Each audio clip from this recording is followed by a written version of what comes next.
Industri 4.0 mengarahkan pada pengembangan teknologi kesehatan menuju ke personalized medicine dan nanobiotechnology yang memanfaatkan artificial intelligence serta penggunaan mahadata dalam memberikan pelayanan kepada masyarakat. Untuk mengantisipasi perkembangan ini, jurusan Farmasi Universitas Islam Indonesia memberikan kesempatan untuk menjadi bagian dari antisipasi perkembangan ini untuk melanjutkan studi ke jenjang S2 Farmasi di UI. S2 Farmasi UI memiliki keunggulan pada pengembangan farmasi berbasis data science atau mahadata. Kurikulum ini disusun untuk merespon dinamisnya perkembangan ilmu dan teknologi, terutama dalam bidang kesehatan dan farmasi secara khusus. Sehingga model pembelajaran yang dirancang dalam kurikulum akan diupayakan dapat memfasilitasi transfer ilmu dan penguasaan teknologi sesuai tuntutan revolusi industri 4.0 dan society 5.0. Pemanfaatan mahadata ini juga akan memberikan manfaat untuk pengolahan data dalam membuat kebijakan dan meningkatkan kualitas pelayanan.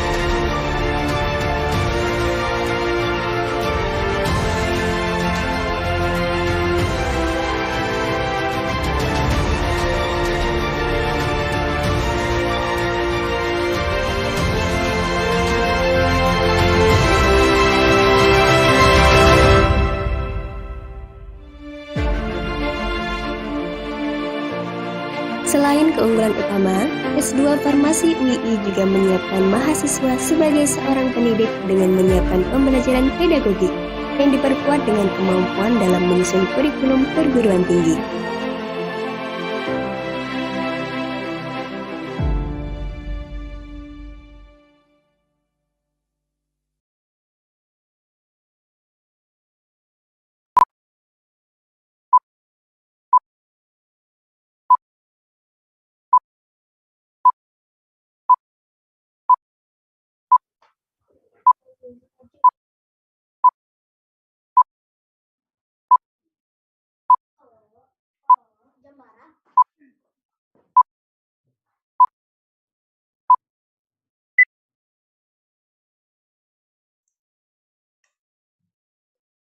Assalamualaikum warahmatullahi wabarakatuh.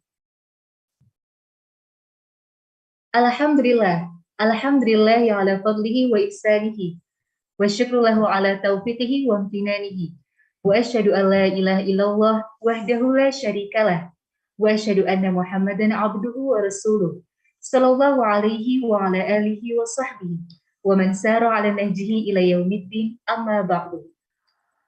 Good morning, ladies and gentlemen. My name is Husna Amalia.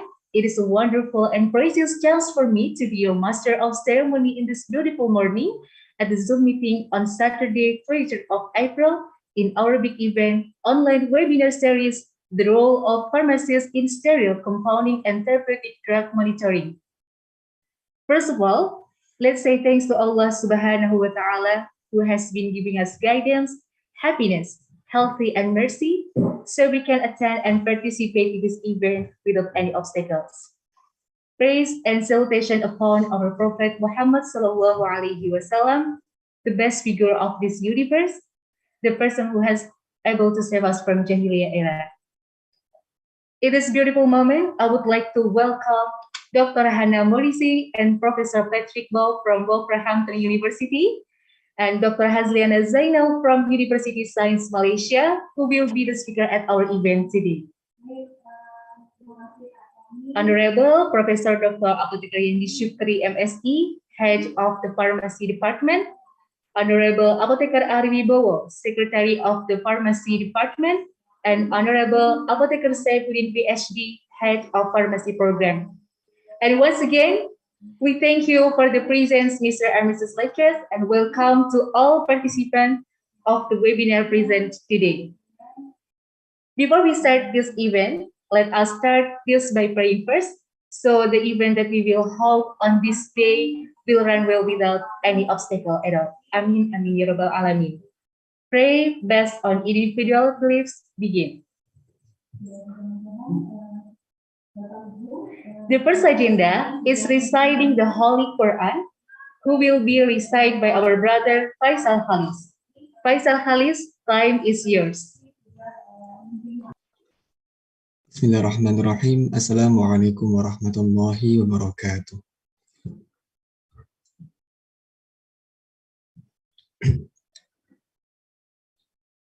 A'udzu billahi minasy syaithanir rajim.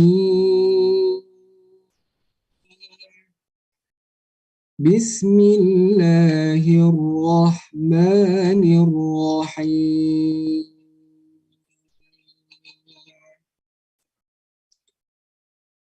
أقم الصلاة لدلوك الشمس إلى غسق الليل وقرآن الفجر إن قرآن الفجر كان مشهودا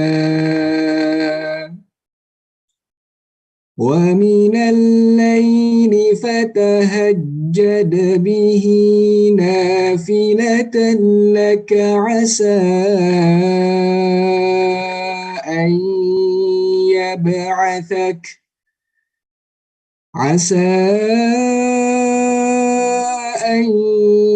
يبعثك ربك مقاما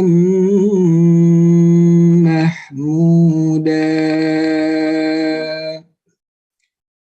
وقل رب أدخلني مدخل صدق وأخرجني مخرج صدق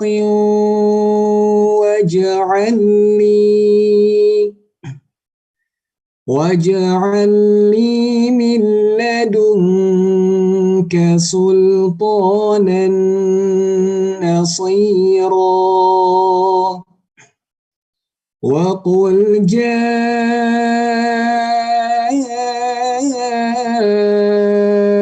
الحق وزهق الباطل إن الباطل كان زهوقا وننزل من القرآن ما هو شفاء ورحمة للمؤمنين ولا يزيد الظالمين إلا خسارا صدق الله العظيم اللهم ارحمنا بالقرآن السلام عليكم ورحمة الله وبركاته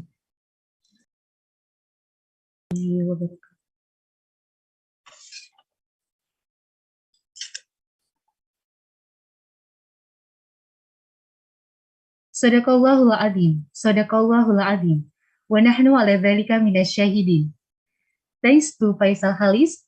And now we invite Apotheker Saifuddin MSc PhD, Head of Pharmacy Program, to give a first speech. He represents Professor Yandi Shukri, who can be present today. Apotheker Saifuddin, time is yours. Okay, thank you very much, Mbak Husna.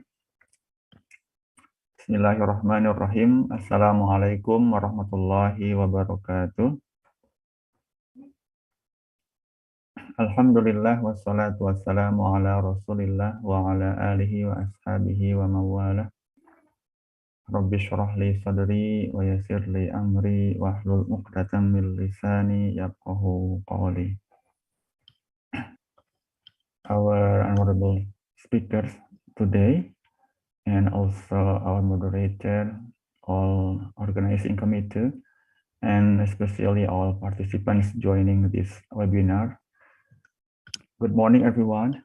Alhamdulillah, thanks to Allah Subhanahu wa Ta'ala for all the blessing He has given to us, including the opportunity to organize this great webinar series, and also to all participants to join this webinar, especially this morning, because this kind of like international webinar.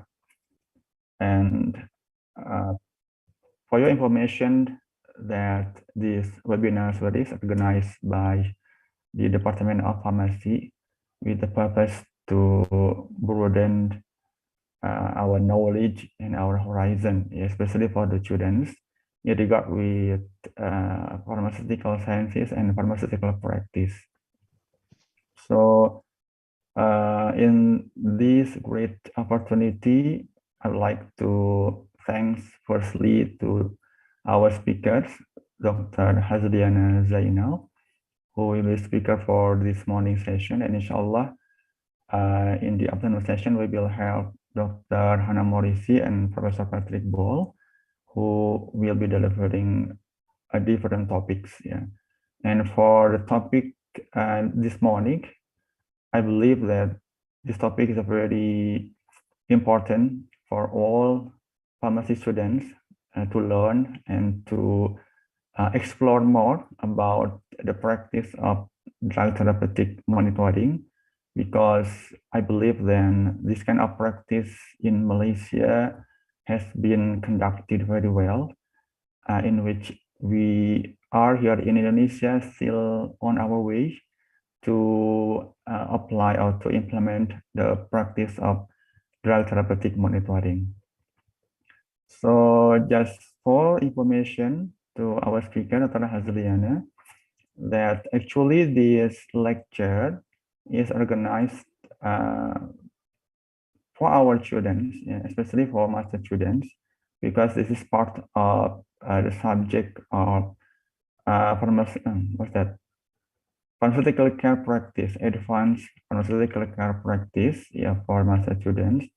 But we thought that this topic will be benefit all students, including undergraduate students. So we expand this lecture to our undergraduate students and also generally to the practicing pharmacists, practicing both in hospital and in community pharmacy. So the participants of this webinar will be students from undergraduate program, and also the main participant will be master students in our department. And so there will be some practicing pharmacists from hospital and also from community pharmacy. So I would like to thank also to our organizing committee who organized this event, and we are now in our last day before Eid holiday. So thank you very much for spending your time during this holiday actually. And this will be the second last because we still have another day tomorrow inshallah for the last webinar for this series. So thank you very much to all organizing committee for all your efforts to make this webinar organized quite well. And also for all participants, all students from master degree and also from undergraduate program, as well as all practicing pharmacists joining this webinar from hospital, from community pharmacies. Thank you very much for joining this webinar, and hopefully the topic will benefit us, not only the students, but also all practicing pharmacists in Indonesia. We can learn more about the practice of drug therapeutic monitoring, as well as for the afternoon topic about IV admixture or aseptic dispensing. I believe that this topic also very important to us, especially for the practicing pharmacists, so practicing in hospital, in which this aseptic dispensing will be benefit for the pharmacists to make sure that all aseptic formulation are dispensed appropriately. So once again, on behalf of the Department of Pharmacy, University Islam Indonesia, I would like to say thank you to everyone, to our speaker, our organizing committee, our participants, and please enjoy this webinar. Hopefully this will become a part of our good deed during this holy month, Ramadan, and will be written up by Allah Subhanahu wa Ta'ala as part of our good deed, in which we will be rewarded double in this holy month, Ramadan. So thank you very much. That's all for me. Assalamualaikum warahmatullahi wabarakatuh.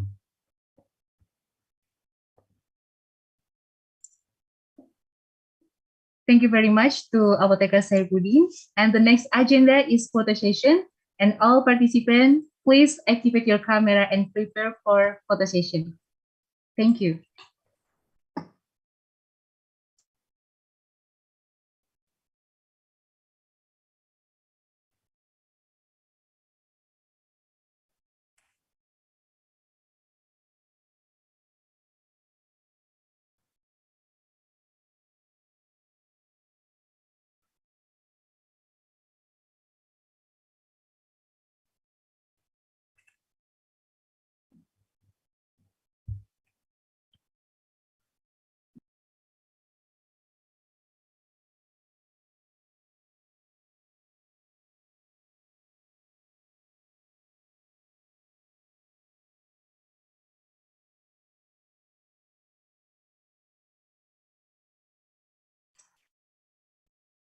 Okay.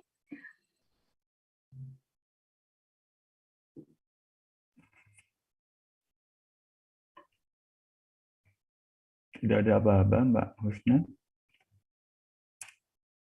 Okay, we'll count. 1, 2, 3. The next slide. 1, 2, 3. The next slide. 1, 2, 3. The next slide. 1, 2, 3. And the next slide.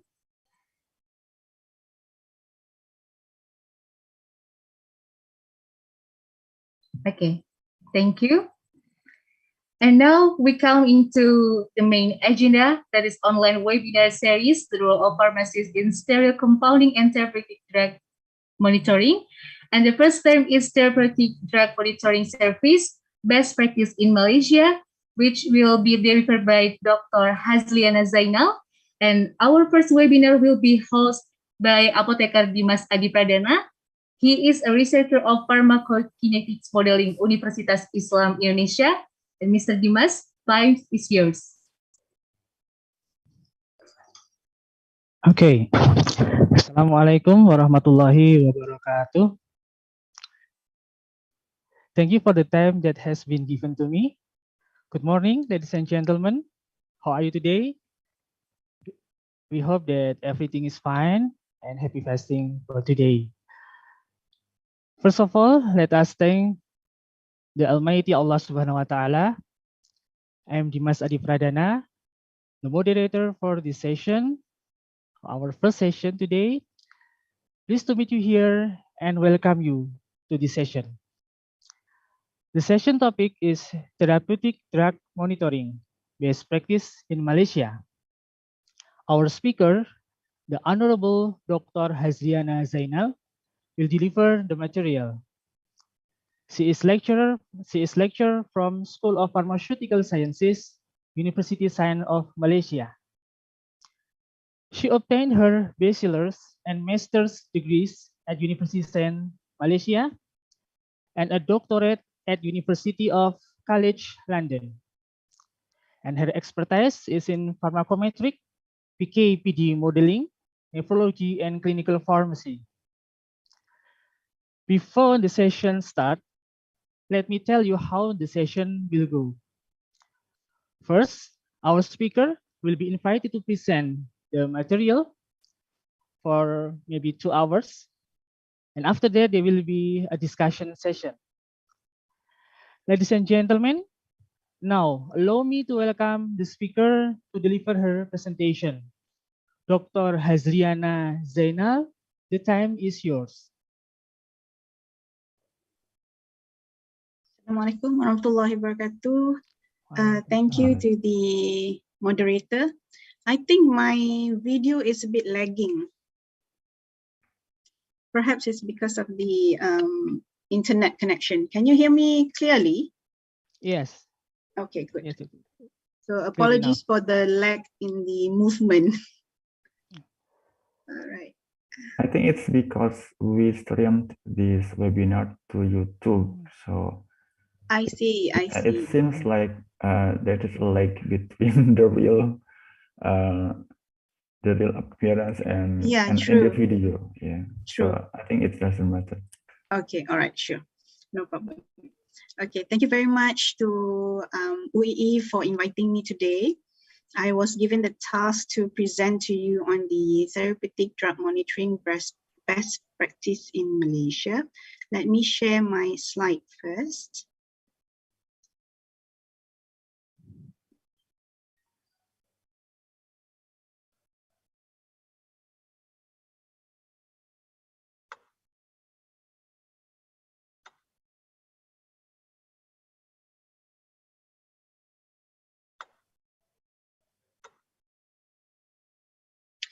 Okay, so I wouldn't say that we are the best in therapeutic drug monitoring service.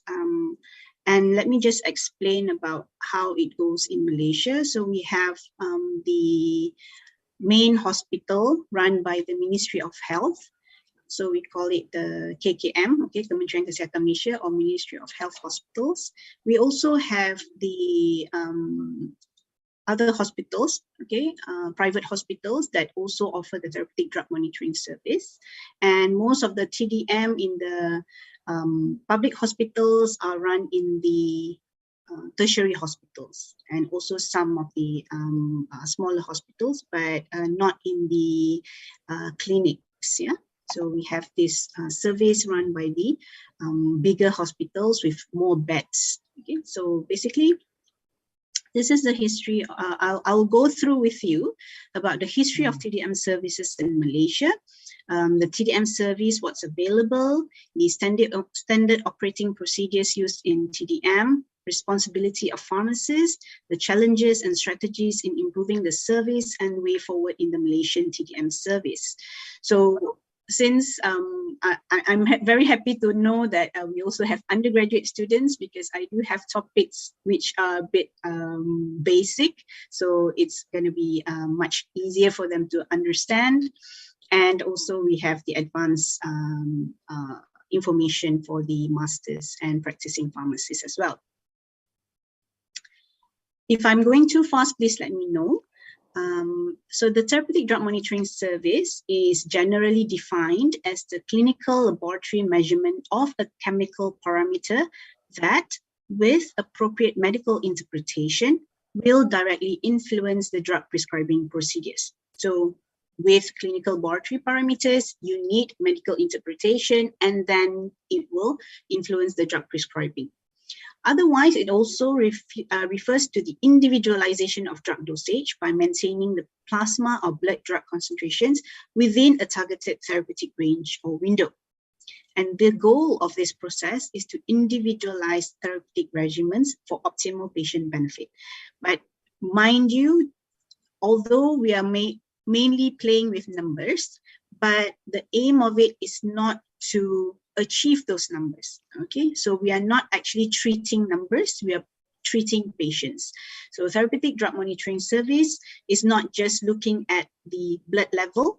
Instead, we also look at the patient's condition before we give the recommendations to the doctors, or before the doctors accept our recommendation. Okay, so it's not always straightforward, you know. When you give recommendations to the doctors, it's not always that they accept, okay, because they also need to look at the patient's condition. So a brief history of the TDM service in Malaysia. So the first TDM service was provided by the Hospital University Science Malaysia in 1984. So later, other hospitals in the country also started to provide this service as a part of the TDM drug monitoring service. Gentamicin was the first drug to be monitored, and ever since it has been expanded to include anti-epileptic, digoxin, theophylline, and others. So the total number of cases, this is just to illustrate, okay. In 1998, it was about 25,000 cases, and it increased threefold, okay, in 2005, an increase of 140% within 7 years. And now it has been increasing all this while. And like I said just now, gentamicin was the first drug to be monitored, and yet still gentamicin is one of the most monitored drug because it's very routinely used in neonates. Okay. In Malaysia, although we do not provide a 24-hour service, some hospitals in the country overcome this by providing an on-call TDM service. So the on-call pharmacist is needed for. Can you hear me? Because someone meant. Yes, very clear. Oh, Very okay, clear. okay. Because someone texted.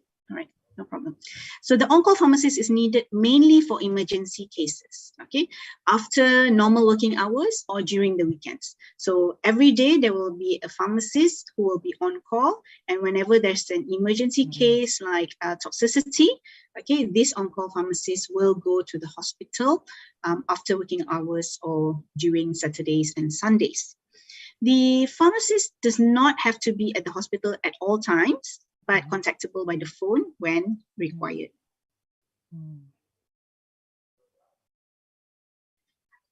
Okay, so a bit of a very basic information, which is going to be useful for the undergraduates. So the justification for TDM will be those cases which are difficult to interpret, okay, whether it's a therapeutic or the toxic effects. And also to look at the relationship between the plasma drug concentration and the therapeutic or toxic effects, or both. Yeah? Maybe some drugs have low toxic to therapeutic ratio, and some doses that does not metabolize to important active metabolites, then there's a justification for TDM.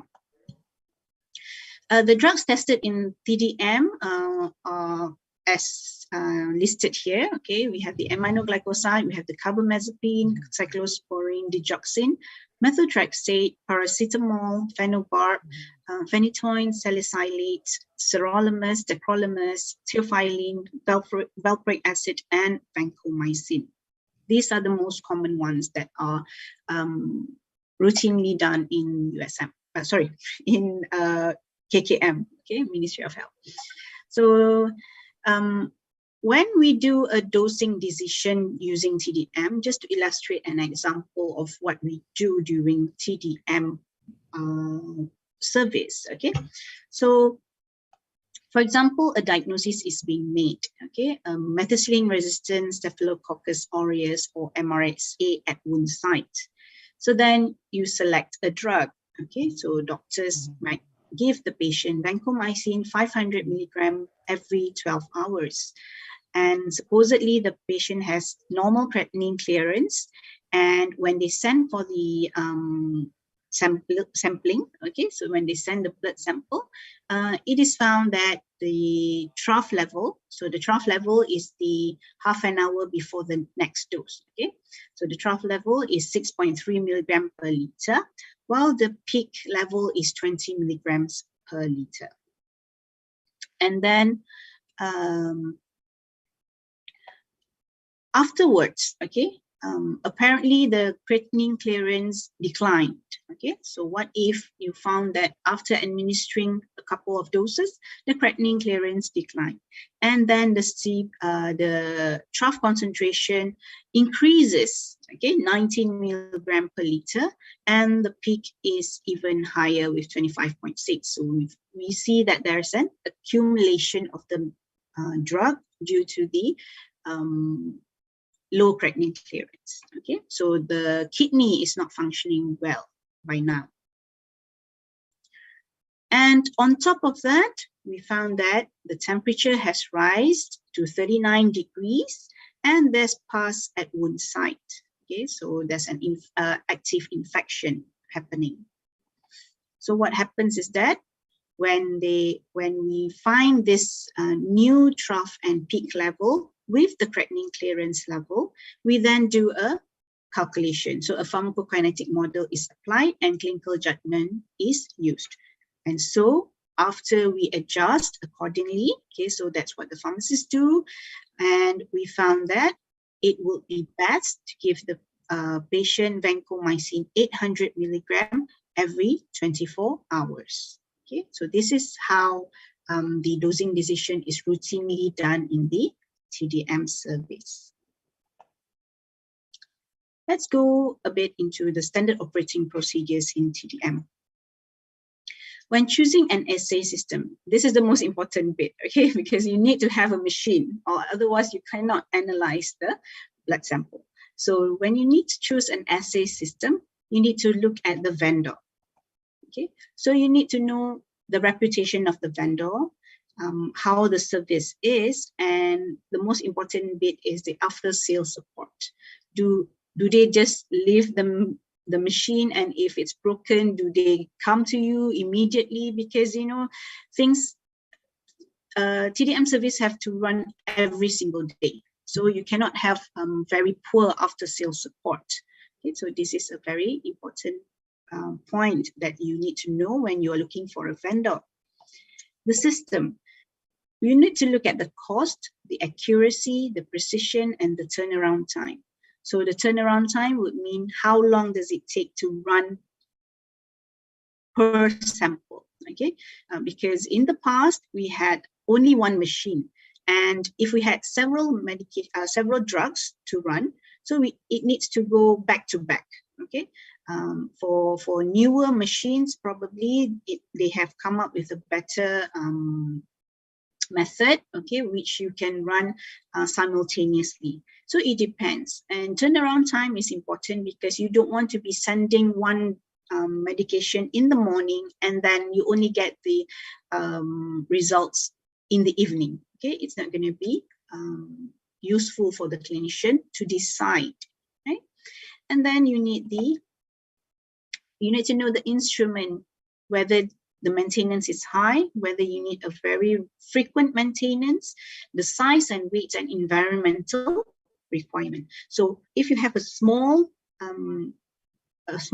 office, okay, to put the machine, obviously you need to think whether it should be a tabletop machine or you can afford to buy a full-size machine. And also the environmental requirement, you know, whether it can be put near the window, it has to be very cold to maintain the stability of the machine, so on and so forth. So you need to know all these requirements, and also, you know, all the materials that you need to use during the assay. Okay, so reagents. Okay, another thing about reagents is important is about the storage. So some reagents need to be stored at -20. Some reagents can be stored in the refrigerator. What about the shelf life? How long can you put it outside? How long do you need to, do you need to immediately put in a fridge? So then it also lets you know what kind of other equipments you need to put together in your TDM service. So do you need to have a -20 in your office, okay? Or do you just need a fridge, okay? Because the shelf life in the fridge can be quite long, okay? So the -20, you can just put it in the main store, okay? Rather than putting everything in the office, okay? Cost of the reagent is also important, and also the disposables. What kind of disposables needed for you to run the assay? Okay, and then we look at the personnel. So a more new machine, okay, new machine, we need specialized knowledge requirement. Do the company give training for you, and do you need an additional personnel to run that specific machine? So all this, okay, from number 1 till 5 are the things that you need to know when setting up a new TDM service. Okay, but for the reagents, okay, everyone needs to know about the reagents, okay, and also how you want to stock the reagents. How frequent do you need to stock the reagents? Okay, because if the shelf life is very short, then you need to repurchase very frequently. So these are the things that you need to know to run the TDM service. There are two common types of TDM assays. We have the immunoassay, which is the fluorescence polarization immunoassay. And then we have the enzyme multiplied immunoassay technique, or EMIT, and also the radioimmunoassay, RIA. And then we have a more advanced chromatography, which is the HPLC, the GC. We also have the LCMS, MS, and all sorts of chromatography methods, okay, for TDM assay. However, the most common ones we use number one, okay, because you have specific reagents that you just add and then run. Otherwise, chromatography, you need a specialized, knowledgeable person, because you need to set up the protocol first before you can run the sample. And usually for those in the hospitals, okay, the immunoassay is the fastest way to do it, while HPLC takes some time, okay? The turnover rate is also slower, and you need people who are very knowledgeable in using the HPLC and the GC, because it's a very, volatile kind of machine, okay? So this is the FPIA that I have used before when I did my my service in the hospital. Okay, so this is a very ancient and it's very obsolete. Okay, but we still have it in the in USM, just to make us remember that we had this before. So it's called a Tdx machine. It's very, very easy to use. You just lift this part, okay, where you put the samples, and this part is where you put all the reagents. And then you have this receipt kind of printer, okay, where you print the results, and voila, you give the results to the doctors. So it's a rather easy thing to use. And then we have the EMIT, okay, Siemens. It's a tabletop kind of machine, okay, and then we have the Cobas, okay. So this Cobas 8000 is the one that for example, the Hospital Pulau Pinang, where USM and HPP collaborate for our undergraduate and postgraduate training. So they use the Cobas 8000. So you have this mix and match modular machine, okay. It's not only for TDM, it can be used for other sampling as well. So this is how it kind of looks like, okay. Okay, apart from the reagents, the machine and all those things, so you need quality control. Okay, it's not just running and then results, that's all. Okay, you need quality control, because this is how you know that the results that you get is consistent and does not have any bias. Okay, so you need to do daily internal quality control. Okay, and then you also need to do a scheduled maintenance as recommended by the manufacturer. You need to do calibration when necessary, sometimes when it's off, or sometimes, when you have not used the machine for quite some time for certain drugs, okay, because some drugs comes very infrequently. So you may need to calibrate when you need to use the drug, okay. And then to perform external quality control, so for us, we have the ISO requirement. So we have a quality control. So perhaps the Indonesia has their own requirement, okay. And you also document the daily, monthly quality control activities. So if anything goes wrong, then you will know that, hey, actually we have done the calibration and it's not due to the machine, it's actually perhaps, the method of sampling rather, okay, or is just simply the case of the patient's own blood, maybe lysed or things like that, okay. All right, so management and handling of stock. So calibrators, reagents, and controls. So you need to store the stocks in storage condition according to the product specifications. Like I said just now, whether you need a -20 or just a refrigerator. So you need to monitor the refrigerator temperature twice daily. Why? Because it is important for you to make sure that the reagents are carefully kept, okay, in its maintained environment, or otherwise someone might just say, okay, oh, all right, you know, the refrigerator temperature was off, okay, that day, and do you need to dispose the reagents, okay, or is it within the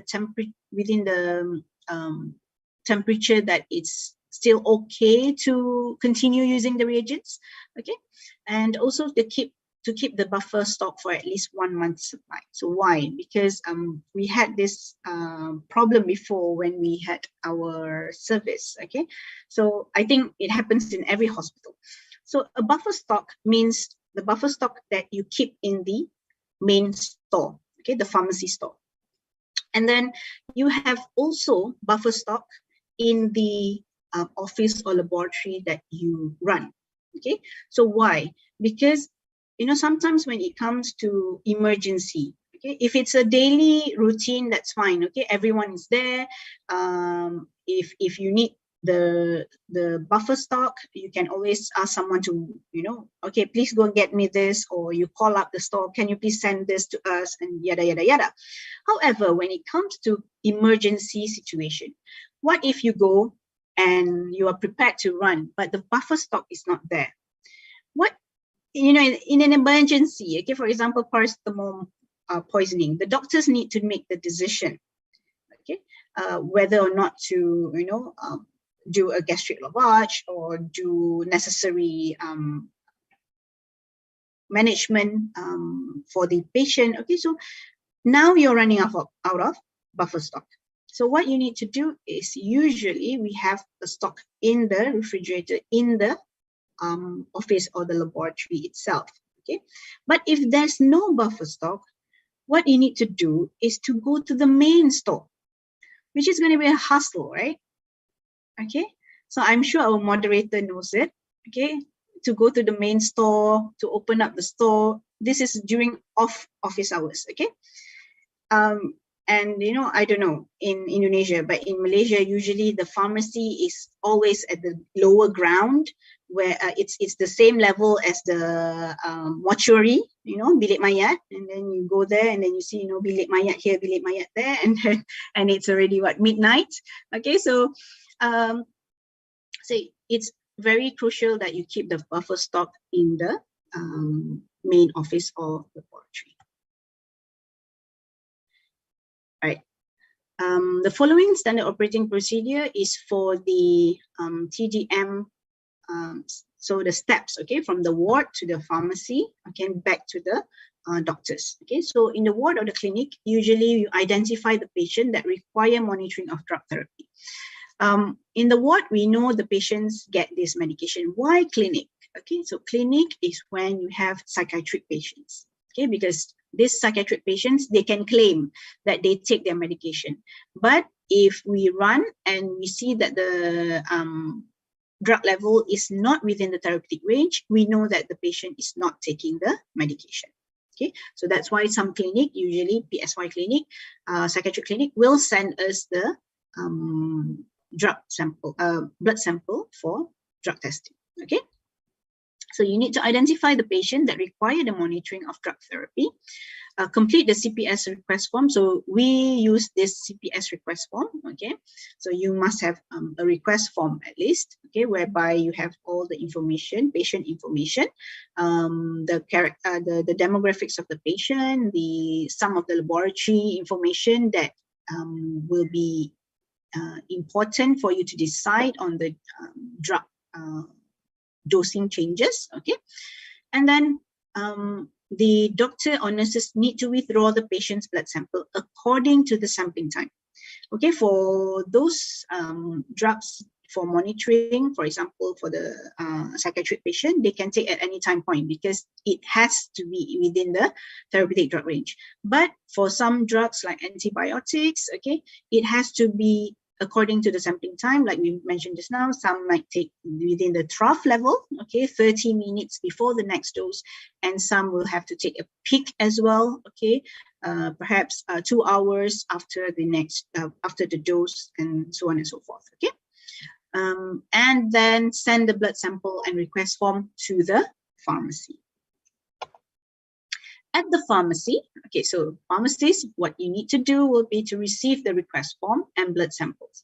You really need to carefully screen the request form and blood sample and ensure all the information needed are provided and the correct sample received. Okay, there is always a chance that things are being mixed up.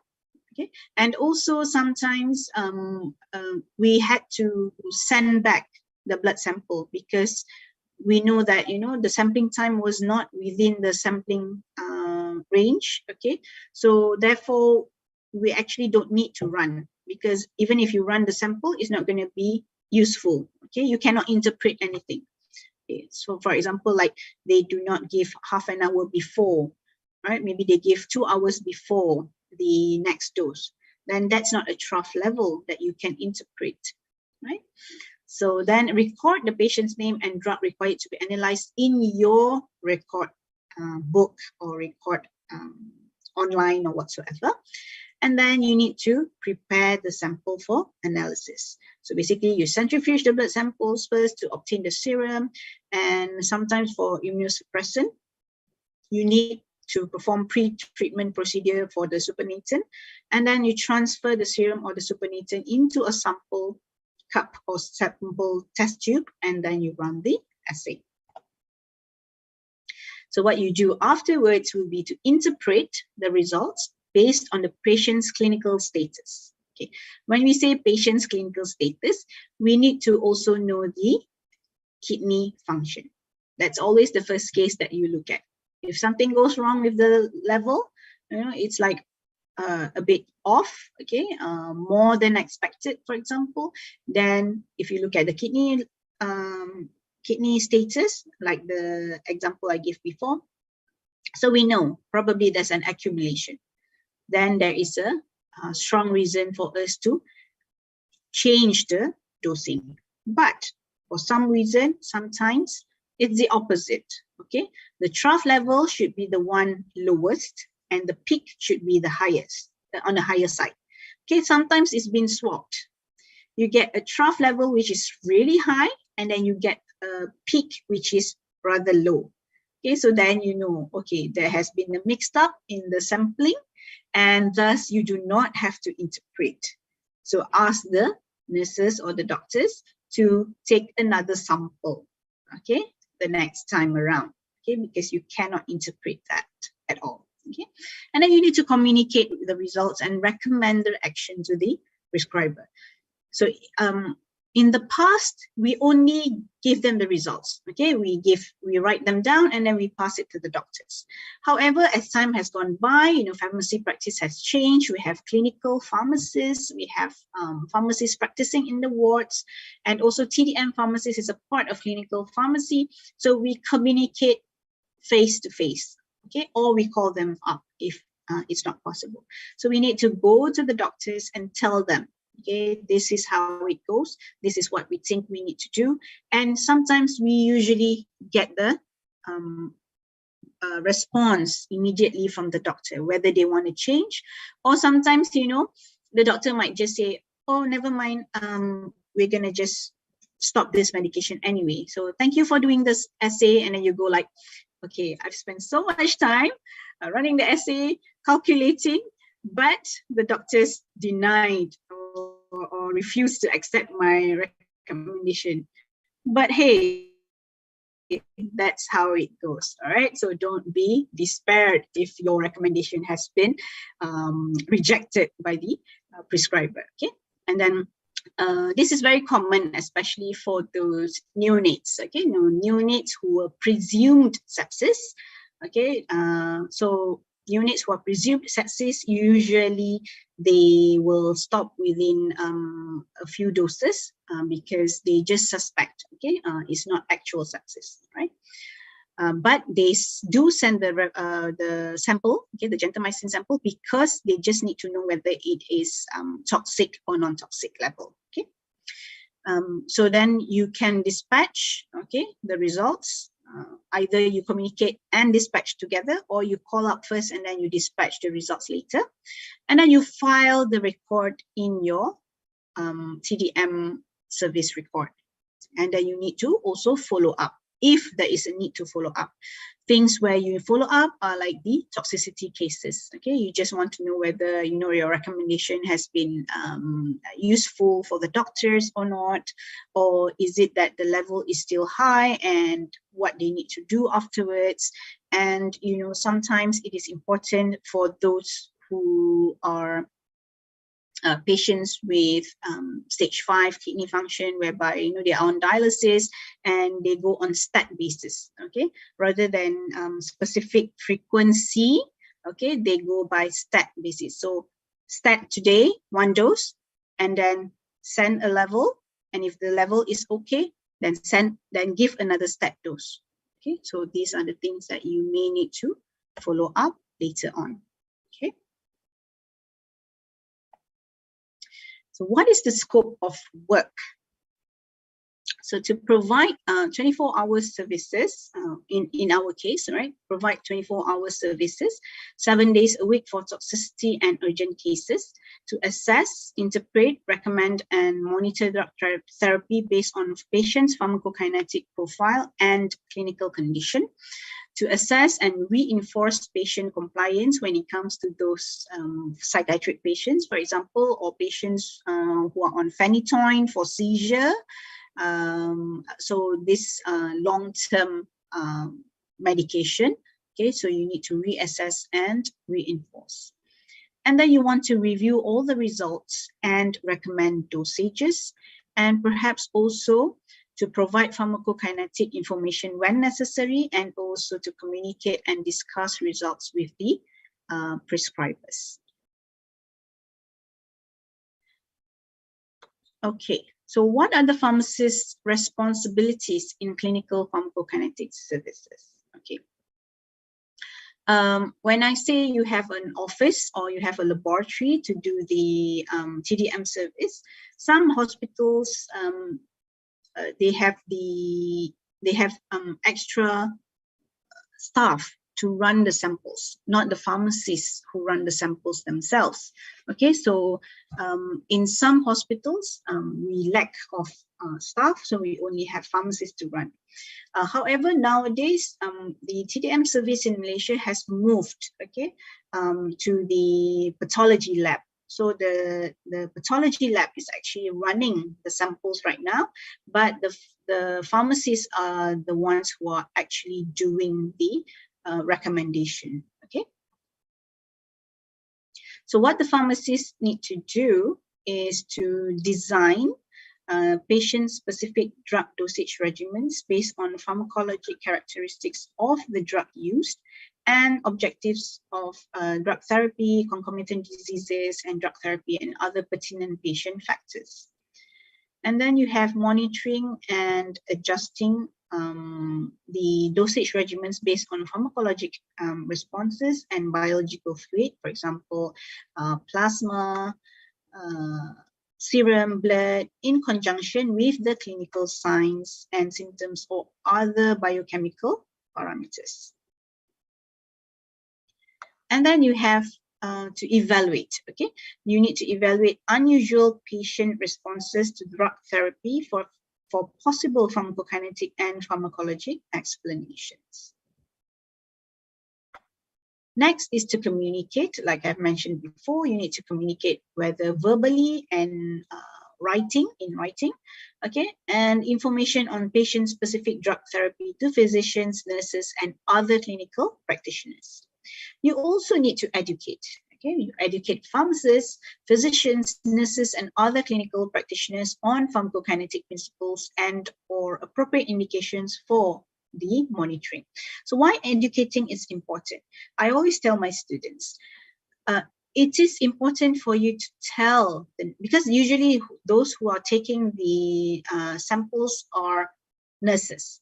Okay, so when nurses are taking, you need to understand that nurses, they have their own shifts. Okay, so in some wards, okay, they are not very, it's not very often that they send blood samples for TDM. Okay, and probably it so happened that the nurses some of the nurses have not done it before during their shift. And suddenly they need to do it this time around. And they are not well versed, okay, on the sampling time, when to take, what to do, and things like that. So there can be an issue, okay, there can be a mistake on their side when they are doing the sampling. Other than that would be, using the same site for IV, for medication, and then you have the phlebitis, then you have the inflammation at site of administration. Okay, so the IV site is inflamed. When the IV site is inflamed and you have this blockage, okay, so hence you might have a lower peak, okay, because of this blockage, right? So you need to educate the physicians and nurses about the ways, okay, the techniques, okay, of getting the blood samples, and also afterwards to tell them that, this is how it goes. Like for example, paracetamol toxicity. Why is it that you may have to decline to do a sample if the patient said that they have taken about 5 tablets only? Okay, so you don't really have to take up every single sample that has been sent to you. Rather, you have to use your pharmacokinetic, clinical pharmacy knowledge, okay, to determine whether the sample has to be run or not. Okay, and then developing quality assurance program to document improved patient outcome and economic benefits resulting from the clinical pharmacokinetic monitoring. Okay, so let's move on to the timing of the plasma sample. So when to do it? Okay, unless therapeutic drug monitoring is being used to forecast a dose or there are concerns about toxicity, samples should be taken at steady state. Okay, so steady state will be 4 to 5 half-lives after starting the therapy. An example where early monitoring may be useful is after phenytoin loading, okay, where measurements of the plasma concentration can give a preliminary indication of adequate dosing. The timing of the collection of sample is important as the drug concentration changes during the dosing interval. Okay, so the least variable points in the dosing interval is just before the next dose is due. Okay, so that's the trough concentration. Trough concentration. Timing of the plasma sample. When do we do it? Okay, so for drugs with long half-lives, such as phenobarbital and amiodarone, samples can be collected at any point in the dosage interval. So correct sampling timing should also take into account the absorption and distribution. For example, digoxin monitoring should not be performed within 6 hours of a dose because it can still be undergoing distribution, and so plasma concentration will be extremely high. Okay. Occasionally, sampling at the time of specific symptoms may detect toxicity related to peak concentrations, for example, carbamazepine and lithium.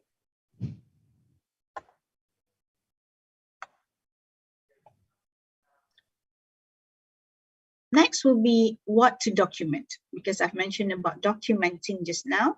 So drug assays may be requested for therapeutic drug monitoring or for clinical toxicology purposes.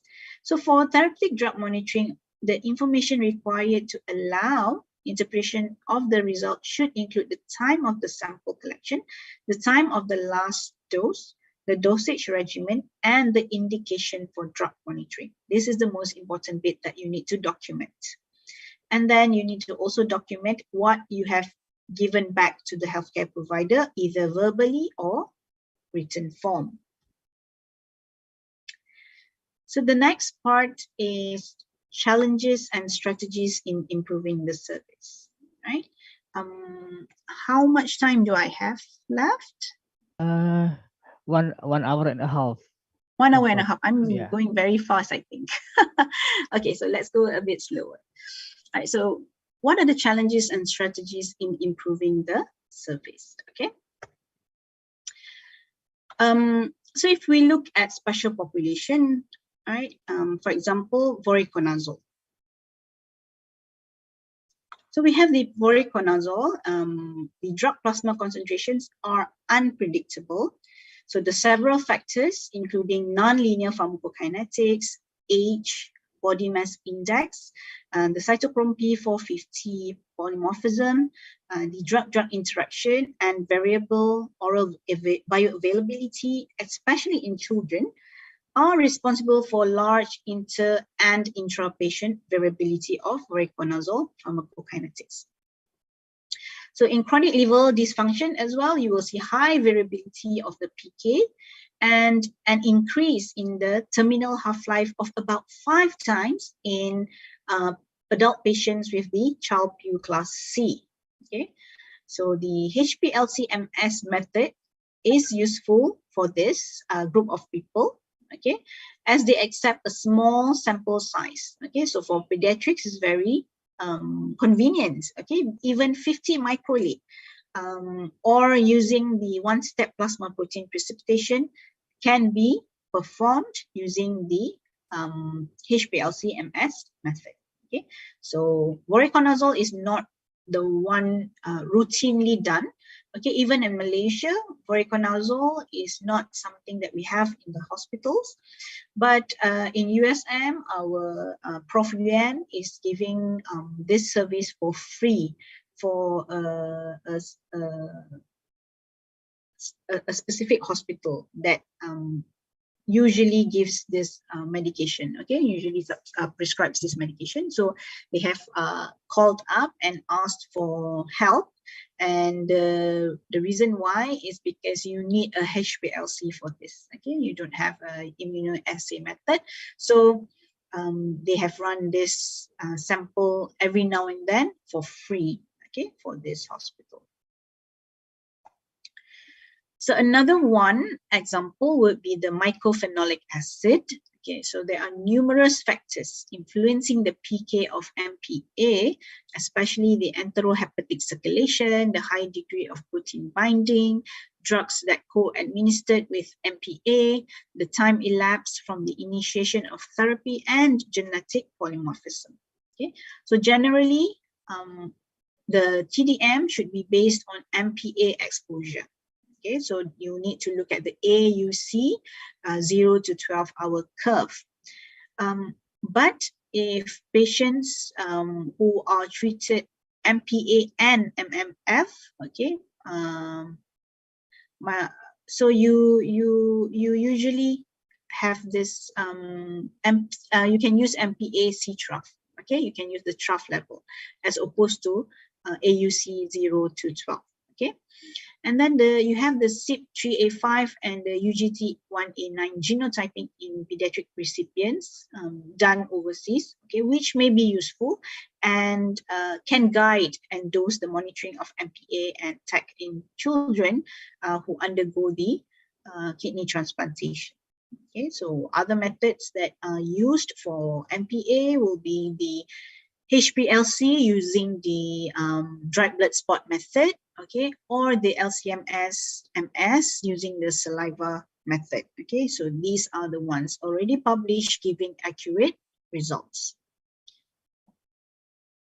So sampling techniques has also been moved, okay, in a different method.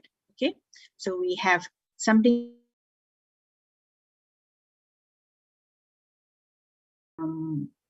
picture here. So this is very useful for pediatrics, okay, because pediatrics have very small blood volume, okay, very little. So dried blood spot will be very useful. And then you also have the volumetric absorptive microsampling technique, so which is in this picture. Okay, so you can ask, this is quite convenient.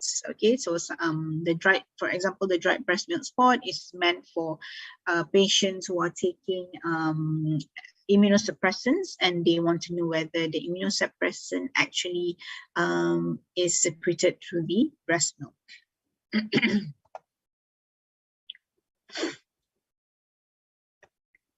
Okay, so looking into what we have now, okay,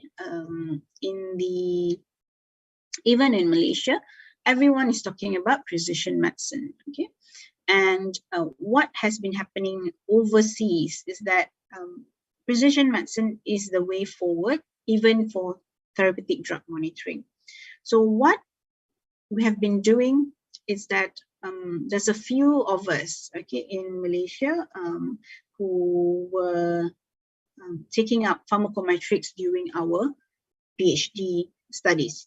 Okay, so pharmacometrics is basically a relatively new method, okay, of modeling. Okay, so pharmacometrics can model pharmacokinetics and pharmacodynamics, and also the pharmacodynamics of a certain disease. Okay, so what pharmacometrics helps in like overseas pharmacometrics is quite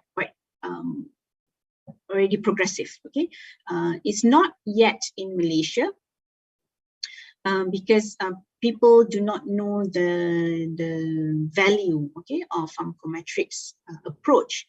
However, there's a few of us in Malaysia. We have come up with an organization called the PACMAS, Population Approach Group of Malaysia.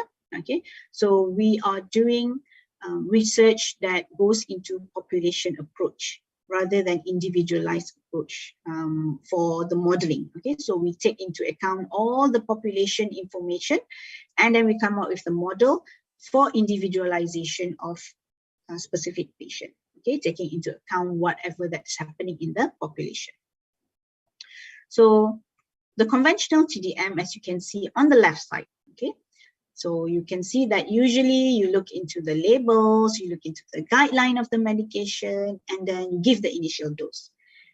After that, you wait for steady state, and then you look into the drug concentration.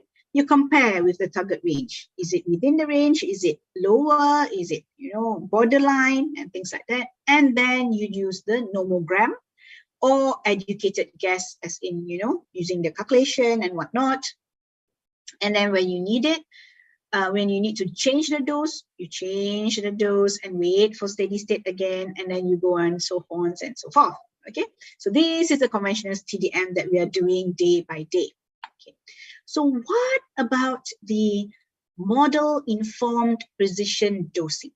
Okay, so it's a new term called the MIPD, new for us, all right, but not so new for those overseas, because as you can see, this MIPD has been there for quite some time. Okay, and this is a good paper for you to read about. It's rather quite new. Okay, it was published in 2021. Okay, so it's a kind of a review paper, okay, for antibiotics. So this group of researchers are from Sweden, okay, Uppsala University, which is one of the university which is very much into pharmacometrics. Okay, so they have a department of researchers who are looking into pharmacometric modeling. So through this MIPD, you can see that we look into the MIC. We can look into the MIC, okay, so we are talking about antibiotics, right? So we can look into the MIC, we can look into the covariates, so meaning what are the information about the patient that can influence the drug level. Okay, so the covariates such as, creatinine clearance, hepatic status, okay, whether the patient is pediatric, the age group, whether the patient is obese, okay. So then you take into account all this, and the PKPD is based on a prediction, okay, of an initial dose. So this is done prior to giving the initial dose. So it can be done through clinical trials. Okay, it can be done through post-clinical trials, or getting all the retrospective data and trying to put up a PK/PD prediction. So then you get an initial dose, and then you can also use pharmacometrics to determine the optimal sampling time. Okay, and so you do not need to wait for steady state. Okay, you can get the drug concentration. You use the Bayesian PK estimation, okay, and then you do the simulation. Okay, you do dosing simulation after you get this model, right? So you have a model from the population. So then you can do a simulation using the patient's own PK values, right, to maximize the target attainment, right? And then you can do whatever changes that you want, and then it goes back to no need to wait for steady state, change the drug concentration, so on and so forth. Okay, and also there will be more information that can come in the middle, such as, is there any organ toxicity? Is there other consideration of biomarkers that you may want to put into the estimation, okay, as covariates for this patient. Okay, so this is much simpler. Okay, and even before you give the medication to the patient, you can already get the prediction, okay, of concentration in the patient. So you don't really need to do much routine analysis. Okay, so it's called the model informed precision dosing for antibiotics. So let me illustrate a bit more, okay, so about this. Okay, before I move on, is everyone still okay, or is it a bit, too much of information on this pharmacometrics part? Because there's more to it after this, okay? All right. So for example, you have the data, okay? So you have a drug concentration, you have disease outcome, you have biomarker, and you have biochemistry and biomolecules, okay? So you have all this information. So pharmacometrics is about mathematics modeling. So you have a structural model, which is the usual time course of drug concentration versus time. Okay, and then you have a statistical model that takes into account inter-individual variability, intra-individual variability, any residuals, anything that is different from one patient to another. Okay, so the data can be collected, okay, and this data is churned into the mathematical modeling that can either produce a PK model. So you just want to look at the pharmacokinetic model, or you want to look at the PK/PD model, meaning concentration and effect model. And then you want to also perhaps just look at the PD model, meaning what is the time to event of a specific disease, or at which time point a disease can be worsened. Okay, so then these predictions can be so you do also take into account this covariates in the models, meaning you can have many different samples. Okay, so remember in the past, okay, what information that we have, okay, on dosing in the past, okay, all these established drugs that we have, okay, gentamicin and whatnot, those drug levels, those PK information are usually taken from healthy individuals. Okay, so when you say healthy individuals, their PK might be different than those who are sick. But in fact, you are actually giving medication to sick people. Yeah. So their information, their background, their whatever that's happening in their body could actually give an impact to the drug concentration. Okay, so that's why it is important for the pharmacometric modeling to include the covariates. So what are covariates? For example, whether the patient is obese or not, whether the patient has concurrent medication, whether the patient has concurrent illnesses, other illnesses, okay, what will be the kidney function, which may definitely affect the drug clearance. Okay, so these are the information that you put in the model, which is lacking in the PK analysis in the past. Okay, all right. Yeah. So then we go into the non-linear mixed effect modeling. So after you have these mathematical models, so this is called the non-linear mixed effect modeling, taking into account the covariates, the all the variabilities that can happen in an individual, and take all this information as a population to come up with a mathematical model. Models. Okay. Okay, so the maths modeling, all right. So for the PK model only, okay, we call it the population PK modeling. And then if we have PK model and PK and PD model, okay, you can look at the drug effect relationship. If you look at the PK-PD model, okay, and PD model, you can look at the disease progression. You can also just look at the PD model, which is a predictive model of what happens with the disease. Okay, for example, to look at what happens to TB, okay, with time. Is the patient going to be okay? Is the patient not going to be okay? Looking into the certain biomarkers. Okay, so this is a predictive model. So after you get this model, you can also do a simulation and a prediction.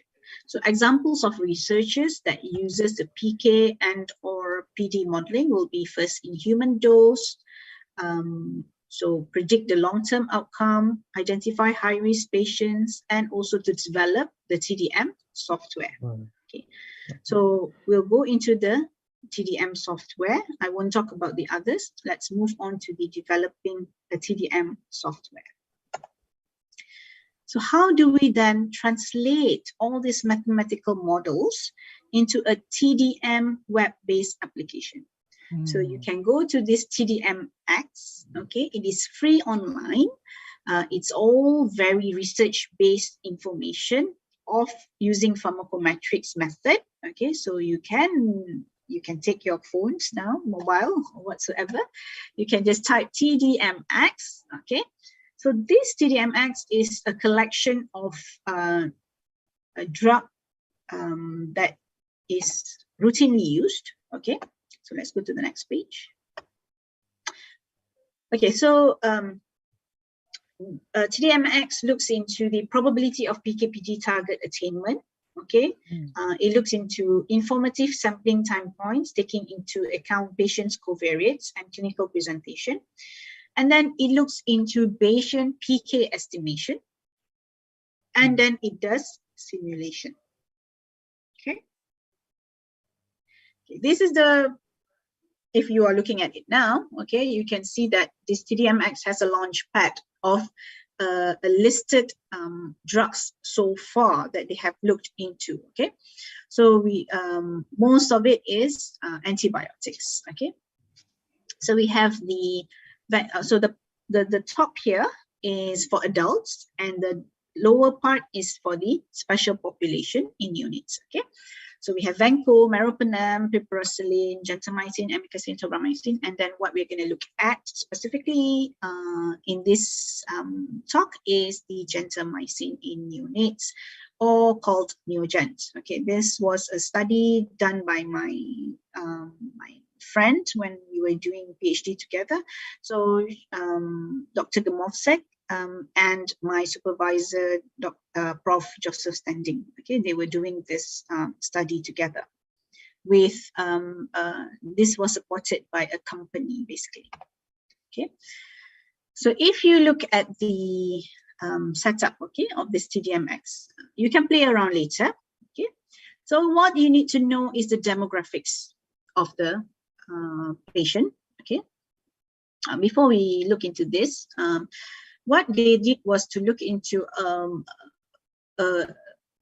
one whole group of neonates. Okay, so they not only look into the neonates, before they look into it, they compared, okay, different pharmacokinetic modeling, okay, different mathematical models, okay, to look into what are the covariates that actually informs the drug level. Okay, so they look into postmenstrual age, they look into the dosing, the weight, the gestational age, and to see which are the most informative. And then they come up with the best model after comparing with other models, okay, which actually fits the neonates population. And then they come up with another mathematical model, which then is the basis behind this TDMX interface that you're looking at now. Okay, right. So there's a mathematical model behind this. Okay, so you just have to put the date and time of birth, okay, the gestational age at birth, the weight, right, and then the dose, okay, the infusion duration, the dosing interval for next dose, and then the serum creatinine. So additional information on weight, date, and dose, you can just add using the plus or minus button to add the multiple TDM reports for the individual patient. When you have more, then it informs better. Okay, so then this part of the graph, okay, so on the right side, then you have the gentamicin concentration and the time. So the data entered is simulated real time in this graph. The moment you enter all this information, then it will simulate this. Okay, so you have the MIC level here. Okay, and then you can also look into probabilistic dosing. So there are several tabs, right, at the top. So you can choose probabilistic dosing. So you don't have to have any drug measurements needed. Okay, so for example, you just want to know, okay, what if I want to have target of Cmax of 5 and then the trough of the Cmin of 2. So Cmin is not the trough level, okay? The Cmin is the actual level before the next dose, because C trough is 30 minutes before, then Cmin is the time just before the dose, okay? So you want 2, for example, okay, because 2 is the borderline. So 2 is the maximum, okay, for trough Cmin level, okay. And then you have date or time for next dose, and then infusion duration. What is the minimum dose that you're going to give? What will be the feasible dosing interval? Maybe Q 24 hours, Q 12 hours, up to you, okay. And then you can calculate. So then the TDMX will calculate for you. Okay, so if you were to give, if you want it to achieve between 2 and 5, then at this time point, you need to give 6.7 milligrams. At this time point, you need to give 6.2 milligrams, and so on and so forth. Okay, so if you really want to have that within the targeted range. Okay, so this is a probabilistic dosing, so meaning it has taken into account the population information and to fit your patient. Okay, all right. So another one is Bayesian dosing. So if you patient probabilistic dosing and now Bayesian dosing. So for Bayesian dosing, you want to know the prediction of next dose, okay, based on individual patient. Okay, so for example, you say, okay, I want to have a maximum of 10, okay, minimum of 2. Then what's the next dose, infusion, what is the dosing interval, and then you calculate. So as you calculate, okay, then you will see that you may 9.8 milligram, okay, and then 11.9 milligram, and then 12.1 milligram if you want to hit between 10 and 2. Okay, and you also have the advanced option whereby you can get all of the patient's parameter. Okay, so you can get the drug clearance, typical versus individual. So typical would be the one from the population, and the individual would be the patient's own parameters. Okay, so you can also get this patient report if you are into research components. Okay. So then these are the strategies in improving the service. Okay, so this has been published in 2021 about the challenges, opportunities, and recommendations of MIPD, okay, Model Informed Precision Dosing. So the key challenges in Model Informed Precision Dosing will be the practical aspects. Okay, so how are we going to run the MIPD? Okay, because to start off with several models, you do need to have some clinical studies to be done.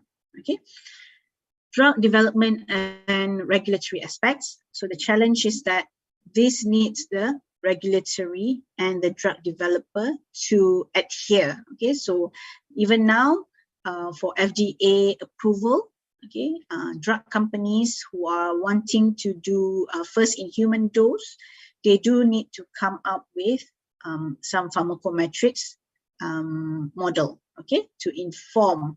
And how this is going to help is that, you know, I'm not sure if you have seen the timeline. Okay, remember when you want to do a drug development, so you have a timeline whereby you have the preclinical, okay, and then you have the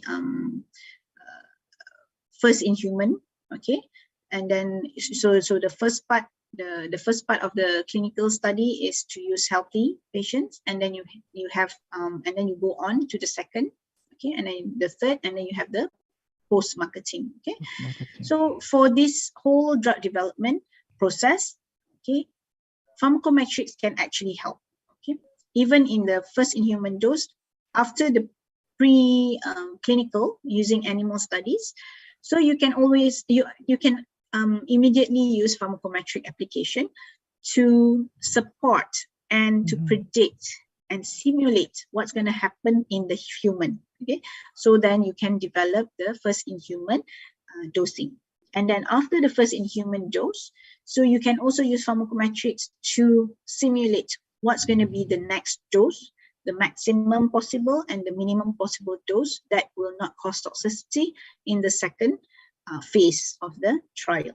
Okay, so on and so forth. Okay, and even for the post-marketing, you can always do simulation and prediction for different populations. Okay, because sometimes you can't be doing all populations in the world. Okay, but you can then do a post-marketing pharmacometric modeling. That's what we are doing at the moment. Like whatever information that we have in the currently is usually based on Caucasian, African, Black, and things like that, right? All the information on the dosing. What about Asian?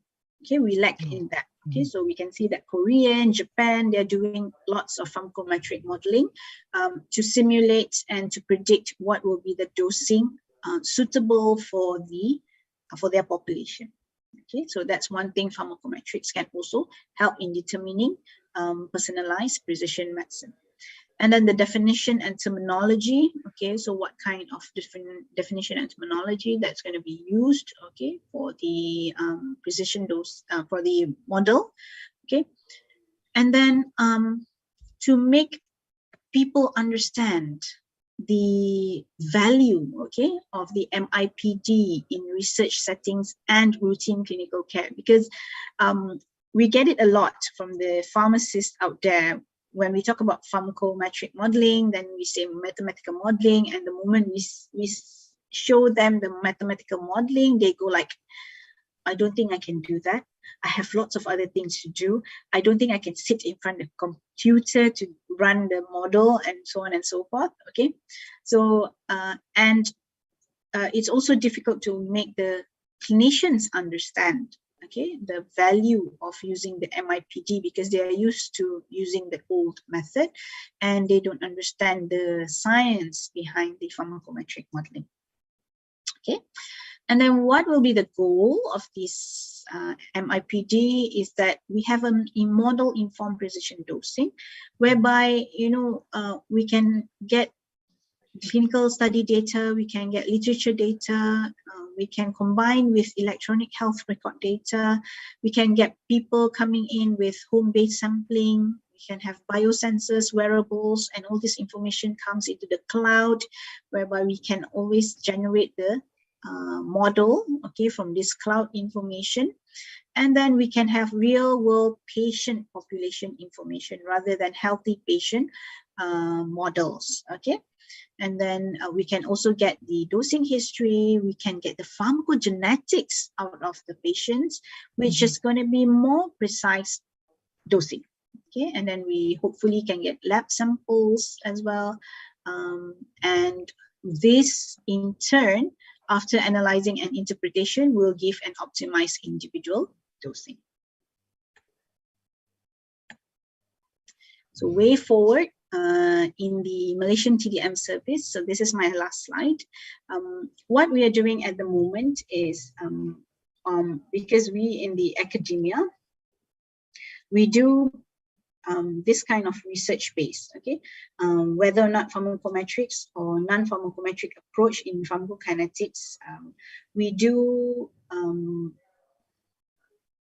like for USM, okay, there's 3 of us doing this kind of research, and we are also very happy that quite recently, okay, since 2 years ago, the pharmacokinetic division in the Ministry of Health has combined with us, okay, in helping out to move the TDM service forward. So this picture was the second national pharmacokinetic updates quite recently, early this month. So we did this together with them, and this time around we have included all the pharmacometrics application for antibiotics in pediatrics and renal disease patients. And we have had doctors who are coming in who say, oh, this is very good, you should after this you should let the doctors join this kind of update so that they know what is going on and how to approach precision medicine in a better way, okay. However, like I've mentioned before, we also mentioned to the pharmacist, this is not something very easy to go with, okay. So the pharmacometrics modeling is not something that you can do within, it's not like using the immunoassay whereby you can learn and do it almost immediately. However, this takes time, and we do not expect the pharmacists in the hospitals to do this day in, day out, because it's not something that they don't have the time, okay? However, what can be done is that all the pharmacists in the hospitals, okay, they can join together to feed the information, the data needed to run the pharmacometrics modeling, okay? Because in the past, it's always like, okay, one hospital does this pharmacokinetic study, one hospital does this another medication, another hospital does this. So it's already segregated. So the way forward is to have everyone in the hospitals that run the TDM service to provide all the information, and every now and then the information is going to be a national based information rather than a multi-centered information. Okay, so that's what we are doing with the Ministry of Health. So we are moving forward with at the moment we are also running for a Ministry of Science and Technology grant. We are hoping to get a grant to do antibiotic. So we are going to develop the HPLC, okay, for monitoring vancomycin in renal disease patients, for example. And hopefully with this model, okay, we can have something like the TDMX, and this app is going to help the pharmacist to then, predict the dosing and drug concentration in patients like in ICU, patients who are obese, and so on and so forth. So that's the idea that we are going forward with the TDM service, hopefully in the now and beyond. So that's about it. My acknowledgement to the Pharmacometrics group, the Pharmacist, UCL, and Ministry of Health Malaysia. Thank you. Okay, thank you very much, Dr. Hasriana Zainal, for giving us an informative and exciting presentation. And we get a lot of new information about the history of TDM, the TDM service in Malaysia, standard operating procedure, responsibility of pharmacists, and challenge, and the way forward. In special, Dr. Hasriana explained about pharmacometric PK/PD modeling, PK/PD modeling, PK model, PK/PD and PD modeling that can be applied in drug development or in hospital pharmacist care. Okay, yeah. Okay, I think the times actually we still have 30 minutes, yeah, for the presentation, so we get additional time to discussion. Okay, and I sure that participants, yeah, has question, yeah. Okay, for the next session is a Q&A session. I invite the participant, yeah, to ask the questions directly to the speaker by raise your hand and mention your name. And maybe for our first part, yeah, we open 3 questions first from the participant. Okay, please, if any question. Yeah, Dr. Hasliana also told about, oh yeah, from Imam Jayanto, Mr. Imam Jayanto. Yeah. Okay. And maybe, okay. Maybe Mr. Imam Jayanto can ask to our speaker and then continue by other participants. Okay. Yeah. This Mr. Imam Jayanto. I think Mas Imam alumni. Yeah. Yeah. Okay. Thank you, Mr. Dimas. Okay. My question about this role. Only one is to the Miss. Hasriana, Dr. I still forget Hasriana. about the Dr. Hasriana Zainal. Yeah. Yes. My question is only one.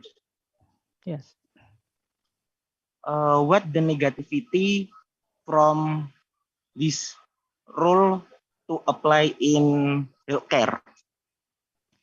What the negativity of, pardon? This sterile compounding in the healthcare. If we use sterile, if we apply sterile compounding in healthcare, what is the negativity for us? Okay, like that. Mas Imam, I would like to say that the topic today is about therapeutic drug monitoring, best practice in Malaysia, and also Yes. PK/PD modeling. Yes. Okay. For the sterile product, it will be the next session. Yes, that's right, Mr. Dimas. Okay. Or maybe Dr. Hazina able to answer the question. Okay. Maybe Mr. Imam can reiterate your question. What is the negativity of what is the downside of applying sterile compounding? Is that what you're saying? Yeah. What's the negative of applying sterile compound? That's right, Mr. Imam. Yes, that's right, Mr. Okay, in what sense is that? Okay, in general, even in Malaysia, we do sterile compounding in only certain hospitals.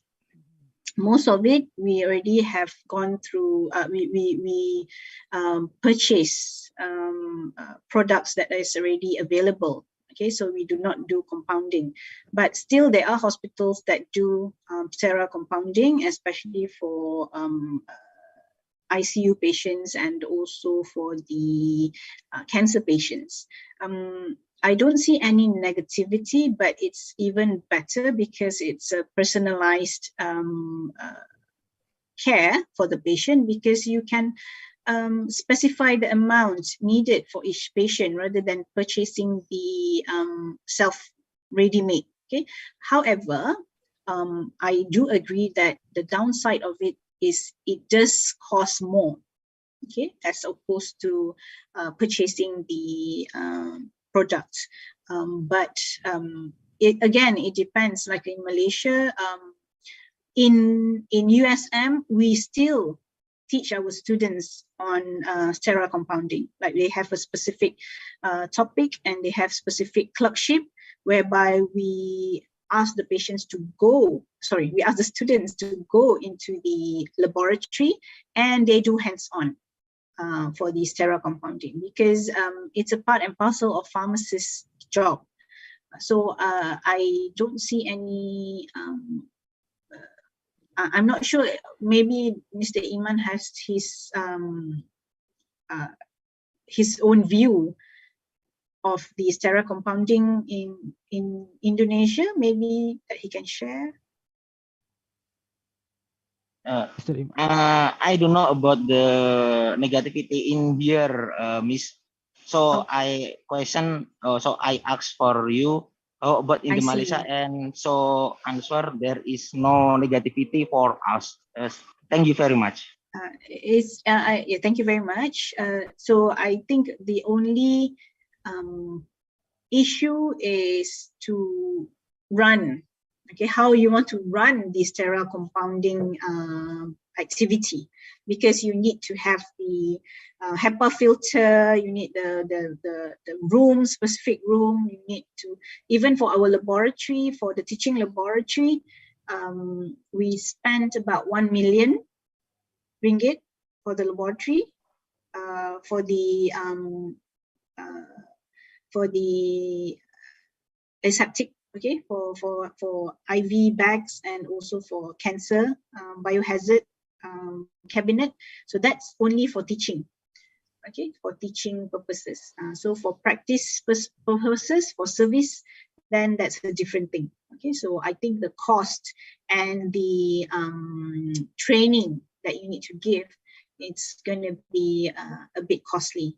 We also did a biannual training for hospital, private hospitals who are running their own aseptic technique service, okay, aseptic service.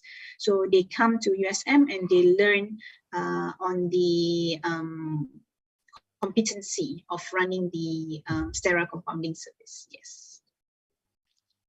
Okay, thank you very much, Dr. Hasriana. And okay, maybe any another questions? And for participants, don't worry, you may ask the questions in Bahasa. Yeah. Yes. Okay. Okay, maybe any other question? Okay, discuss about pharmacometric, Dr. Hasriana. It's a new approach, yeah, to drug development. Now I do my research in my doctorate program. I do the PKPD study in population based, but I think because it's like a reference, yeah, I still I have to optimize. I have to optimize the model, and maybe for my first data, the model is not good. And when I combine the covariate, yeah, and combine the covariate, the pharmacokinetic profile or the pharmacokinetic value is not suitable with the reference. This is maybe yeah, from your explanation, many factors that influence the PKPD models. Uh,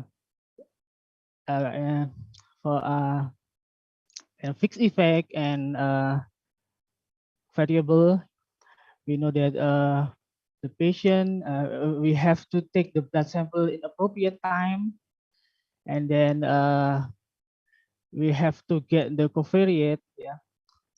So your information very benefit for me. Yes, and especially for about the software PharmaX. Yeah, it's free, Dr. Hasdiana. So the TDMX, sorry. yeah, the TDMX is a free platform for Free now. platform, okay. Because it's a very research-based and collaborative work. We do have those platforms that need to be paid, like Best Dose, DoseMe, and other platforms which you need to subscribe. Okay. So it's quite limited. So when you say you want to do a specific drug and for your own population, it will be good for you to start off from the beginning rather than using the available TDMX, for example, unless you want to adopt the same model and to retest. Okay, so external validity in your population, then that is also a good way rather than reinventing the wheel. You cut short and try to emulate other people's work.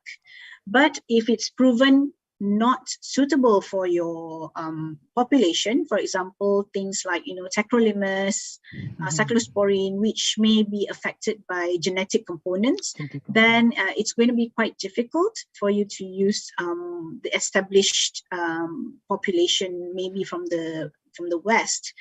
So that will be another way forward to use your own population and to run your own population modeling.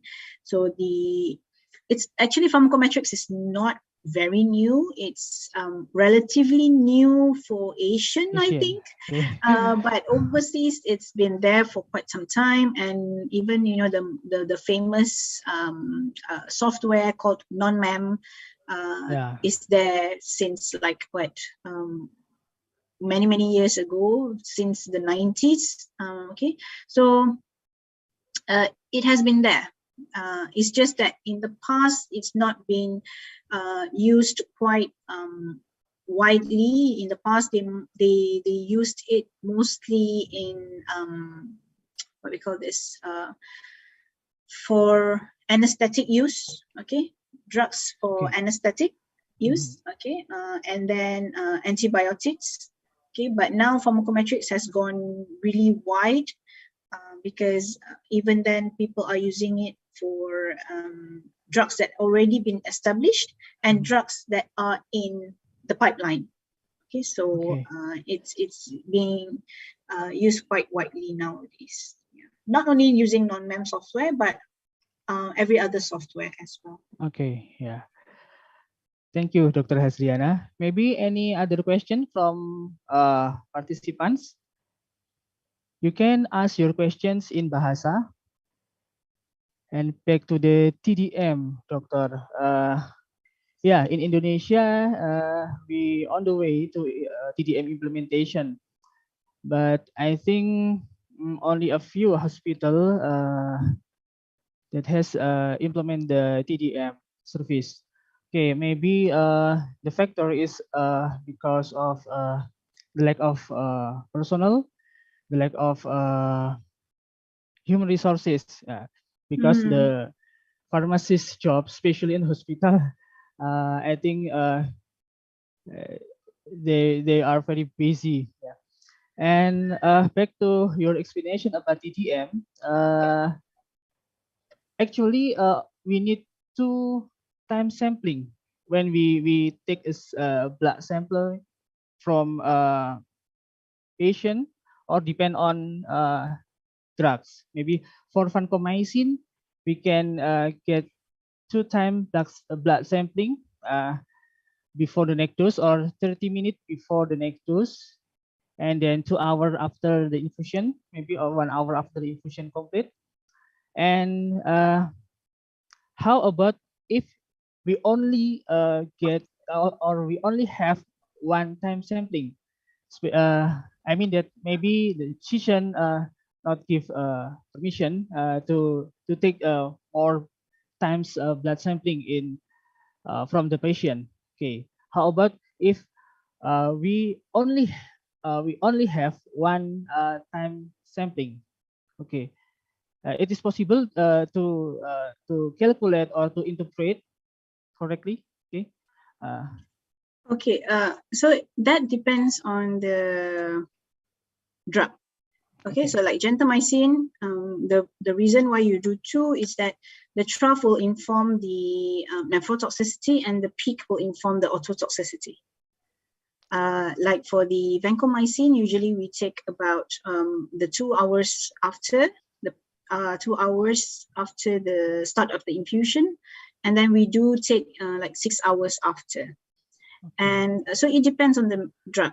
And if drug with long half-lives, you only need 1, because we don't really need to look at the C peak. We don't need to look at the peak because we only want to know whether it's within the range or not. So it depends on the pharmacokinetic of the drug and why you want to look at this these time points, because antibiotics, they have a therapeutic range and the MIC to achieve, to treat. If you are not looking into MIC, you're just looking into controlling symptoms like phenytoin or carbamazepine, things like that, then as long as it's within the therapeutic range, then the patient should be on a safe side. Okay, but if the antibiotic wise, if it doesn't hit the target that we want within the specific range, then there's a high chance that you are underdosing or overdosing, which can cause nephrotoxicity. Or if it's underdosing, then you are not eradicating the bacteria. So that's why we have different time points and sampling times for the patient. But when we go back to whether one time point is sufficient or not, that's when the pharmacometric come in. Okay, so if you already have established a pharmacometric model, even with one single level at any time point, it's going to be informative enough. Because when you do the model, you have to take the full time course. So you have to take 0.5, 1 hour, 2 hour, 3 hour, 4 hour, and so on and so forth. So you have a very dense sampling profile. Yeah. So once you have that dense sampling profile from a large number of population, so even if you have one sample, you can already simulate from the pooled mathematical model that you have. Yeah. Okay, thank you. Maybe participant still have any questions? So I think the reason why they are quiet is because similarly for our students, because they are not there, right? They don't see the TDM service. They cannot appreciate yet the TDM service. So I understand that very well. However, I think if for Indonesia to start off, it's a very good way forward, because then that is our forte. That's our job, basically. You know, as a pharmacist, we can't give that to the other physicians or healthcare providers. So that we should hold that dearly closely to us. Otherwise, who are we as opposed to the other healthcare professionals? So that's our we call it our bread and butter kind of. Okay, so another thing about starting off this, it's not going to be easy, because you really need to have that very good rapport.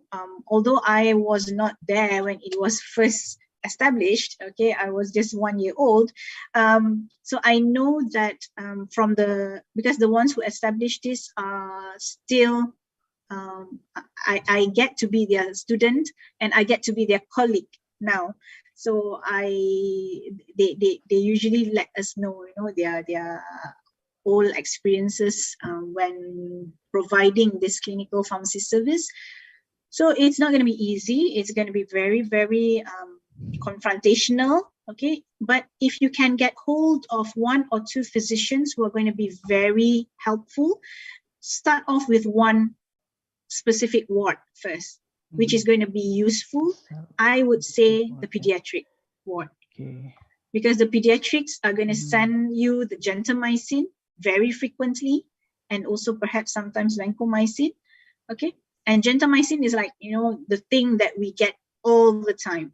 Every day there will be gentamicin, because every day you have patients who deliver babies. Okay, so that's one way forward that I think is going to be useful when establishing. And because the pediatricians, the doctors in the pediatric wards, they are very, very, very careful when dosing patients. So they will be very happy that someone is guiding them in the prescribing decision. So that's one way forward. And also to aim for, like a surgical ward, where it's very common for them to prescribe vancomycin, gentamicin, and whatnot because of the wound site and all those things. So they are one of the wards that frequently send samples. Because if you aim for oncology ward, then you're not going to get any support. Not to get any support. They don't normally send to you. Okay, so you need to be tactful in what kind of relationship that you want to build upon first for trust, and then from there on, word will spread. But the initial part is that educating is the one of the most important part that you need to work on first. Educating, yeah.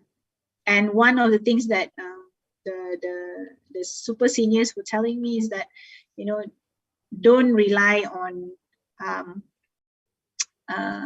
applications, web applications or any apps, or don't do, Excel form that has been already set with all the formulas. Do the manual calculation. Yeah, because otherwise we don't appreciate the calculation. Okay, thank you, Dr. Hasliana. For participants, maybe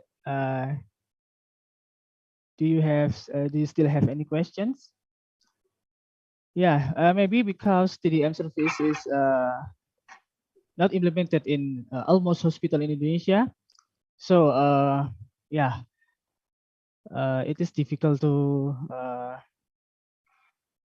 imagine it. And maybe but I think some hospital like Sarjito, especially in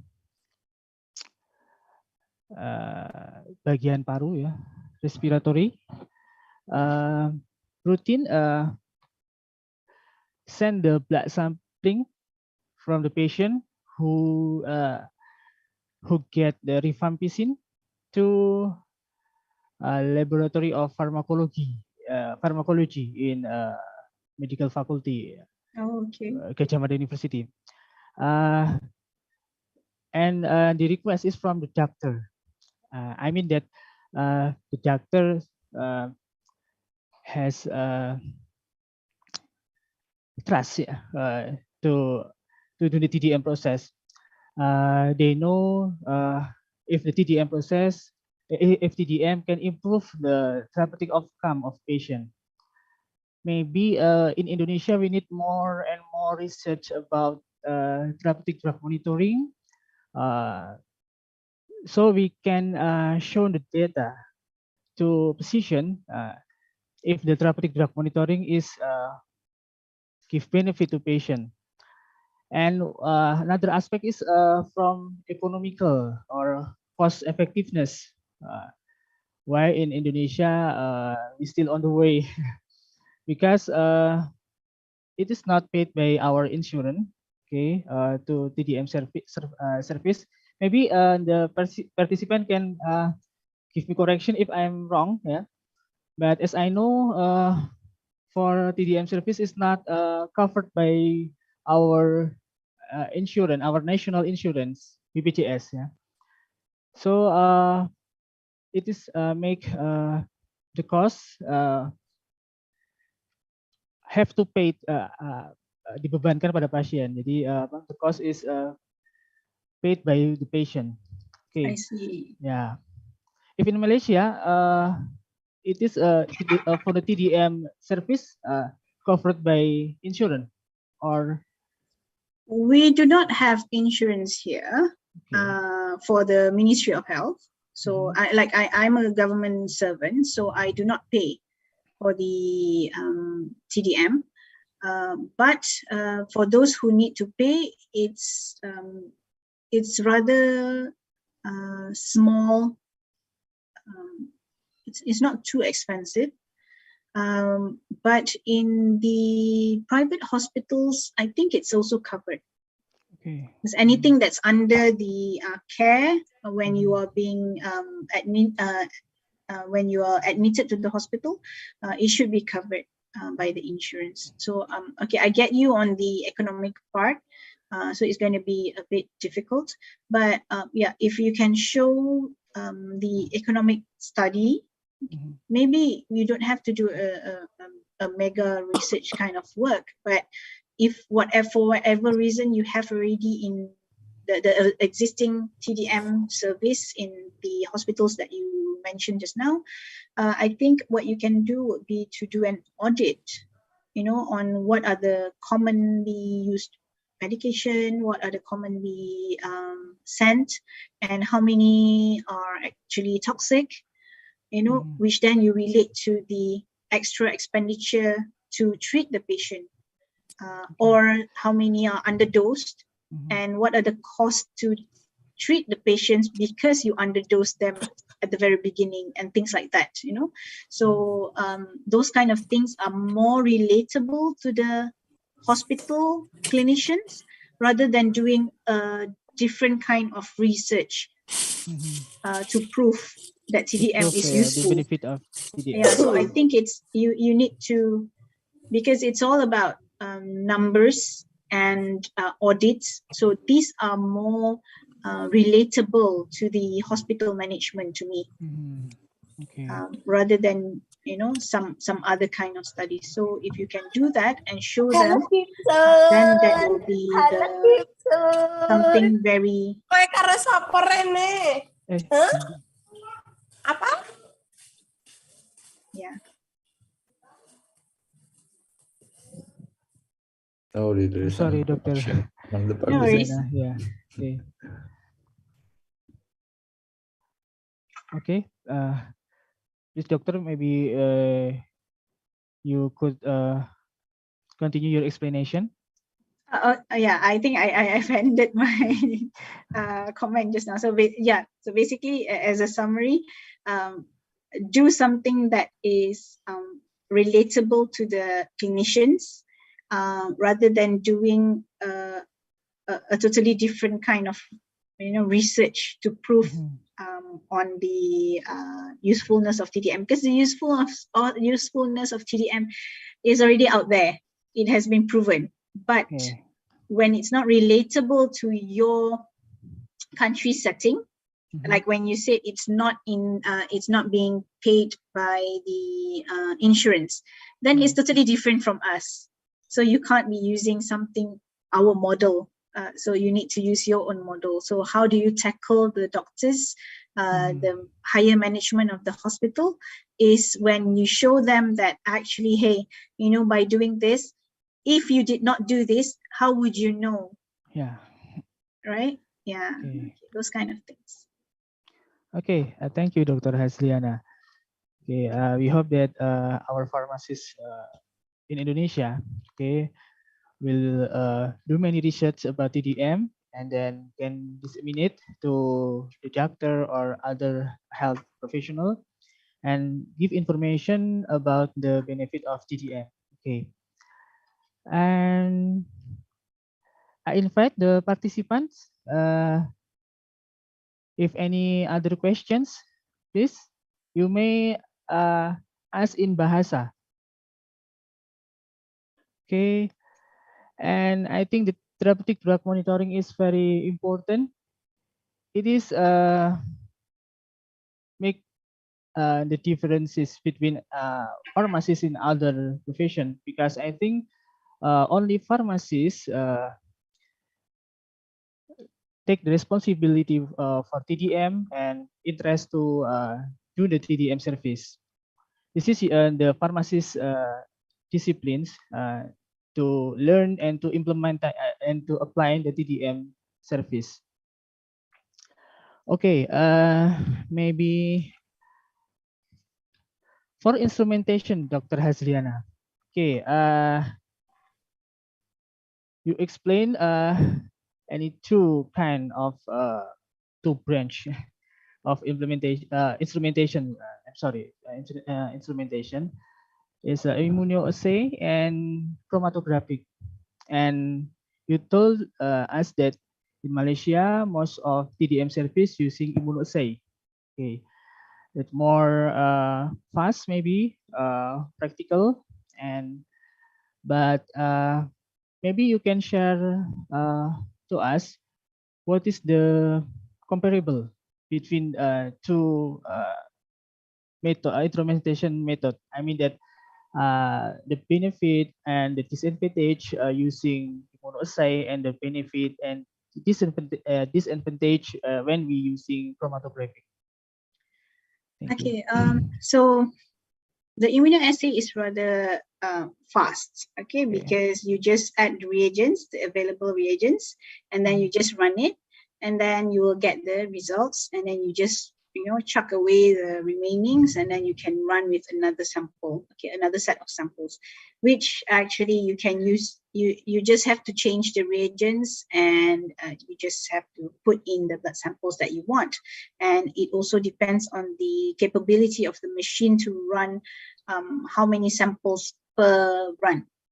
Okay, so that's the then turnover time would be sometimes it's within a few minutes that the run has finished, but from start to end, it also depends on how fast you can screen the patient's information. Sometimes when you screen, you have very less information, and then you have to call them up, and then they don't respond to you, and then you have to wait, and then you call them up again. So from the time you get the sample until you finish running, it all depends, okay?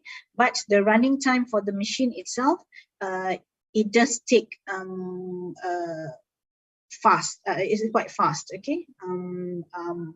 But in the HPLC, the reason why the HPLC is not something that we routinely use is that because the HPLC machine itself can cost up to 1 million. And then you have to run the column. The column itself can cost a lot. So and then you have to have at least a number of samples to actually run, or else you're going to waste the column, because you can't be running one sample, one column, one sample, one column. So it's not very cost effective. But if you're a center that collects the information quite routinely, then it's going to be cost effective. Otherwise, usually when you have something that needs to be run with HPLC, it's not something that is routinely done. So it's going to be a bit costly. But this kind of medication are needed, like when I mentioned about the Voriconazole, it's very unpredictable level. Okay. So when you do HPLC, there are several things that you need to think of. Will be the cost and the manpower, because you need someone who really knows how to use the HPLC to handle the machine, because it's very it can be temperamental as well. Okay, the machine can be very temperamental, and you need to know how to troubleshoot. unlike the immunoassay, it's very, very easy to use. Okay, even myself, I'm not very good at HPLC, so I need someone else to help me out with HPLC. So that's similar with GC, LCMS, MS, and all those things. So if you do not have enough sample to run, then it's going to be a very, very costly what we call this monitoring. Unlike the immunoassay, you can directly calculate the cost for each sample because you already know the cost and the volume that you will get day by day, okay, as opposed to the HPLC. So I think in terms of research, yes, the HPLC would be greater because in the HPLC, you can use very small, minute sample size as opposed to the immunoassay. So that's the pro on the HPLC side. But the cons will be the HPLC, you have to have a great expertise, and also you need to have a protocol. So you need to ready the protocol first, which takes several months. And then you can start to run the service. But then, you know, when you say a service, you want some, you want money, right? You want to generate income. So if you can't generate income, then it's a loss to you. So usually HPLC is not something you put in the hospital, but rather it may be something useful for research-based studies. Yeah. Dr. Hazliana, how much time that need to start the process when we use immunoassay from we get the sampling, blood sampling, until we release the result, or we calculate the result maybe usually? So it depends. If in the past, because we do it ourselves. Okay. So the moment we get it, and then we can just run it. Okay, we don't have to wait until, you know, because we know the usual number, and then we can say we can set like, for example, send within this time period, so that we can give you back within this time period, for example. Okay, and usually people will the nurses or the doctors will administer in the morning. The dose in the morning, 8 or 9 a.m. So you will get the trough level, and then you get the post level maybe around 11. So maybe by afternoon, you can get it back to them. So running time, it also depends. Because if you start off with gentamicin, then maybe you want to collect all the gentamicin for a bit, wait for a bit more. For if you have enough gentamicin, then you run. Otherwise, you know, sometimes they just give you phenytoin, which is not routinely done. It's not something routine. Or they give you carbamazepine, which is not something that everyone is on carbamazepine. Then even if you have one sample, you still run one sample. So you don't have to collect and run. So it depends on the duration. Maybe it can go up to, you know, it can go half an hour, it can go 1 hour. So it depends on the protocol for each immunoassay as well. How long, how many reagents they need, and things like that. So that's one question on bagaimana memilih analisis CMS atau HPLC pada produk obat. Dia terpulang kepada keperluan ubat tersebut, dan juga sama ada dia boleh separate ubat tu, sebab HPLC yang CMS ni kan macam mana ubat tu boleh separate dalam plasma, dan untuk kita tentukan peak, so dan juga menentukan dia punya kepersisan lah, mesin tersebut, dan berapa banyak sampel yang kita perlukan. Kalau sampel tu terlalu sikit daripada neonate contohnya, dan mungkin kita kena buat several method of extraction and things like that, so terpulang. Tetapi biasanya HPLC if is good enough, but maybe you may need, you know, some research have published HPLC, some research published LCMS. Mungkin kemungkinan laboratory tu hanya ada LCMS atau laboratory tu hanya ada HPLC. Kemungkinan disebabkan availability machine tersebut pada waktu itu, itulah yang mereka publish. Tapi dasarnya HPLC is good enough to run. Tetapi ada setengahnya, ini research punya keperluan lah, ada sesetengah pada waktu ini sesetengah jurnal hanya accept LCMS. Kemungkinan disebabkan itu dia gunakan LCMS. Ada beberapa faktor lah yang kita tengok, ada kenapa ada publish LCMS, ada publish HPLC. So mungkin satu kepada sama ada dia mampu atau untuk separate ataupun tidak. Jika tidak, then maybe you need to go for a higher level of machine lah. Tapi HPLC is good enough lah if you can create the protocol, insyaAllah. Okay, thank you, Dr. Hasiana. Yeah, participant, you may write down your question. You also may write down your question in the chat room, please.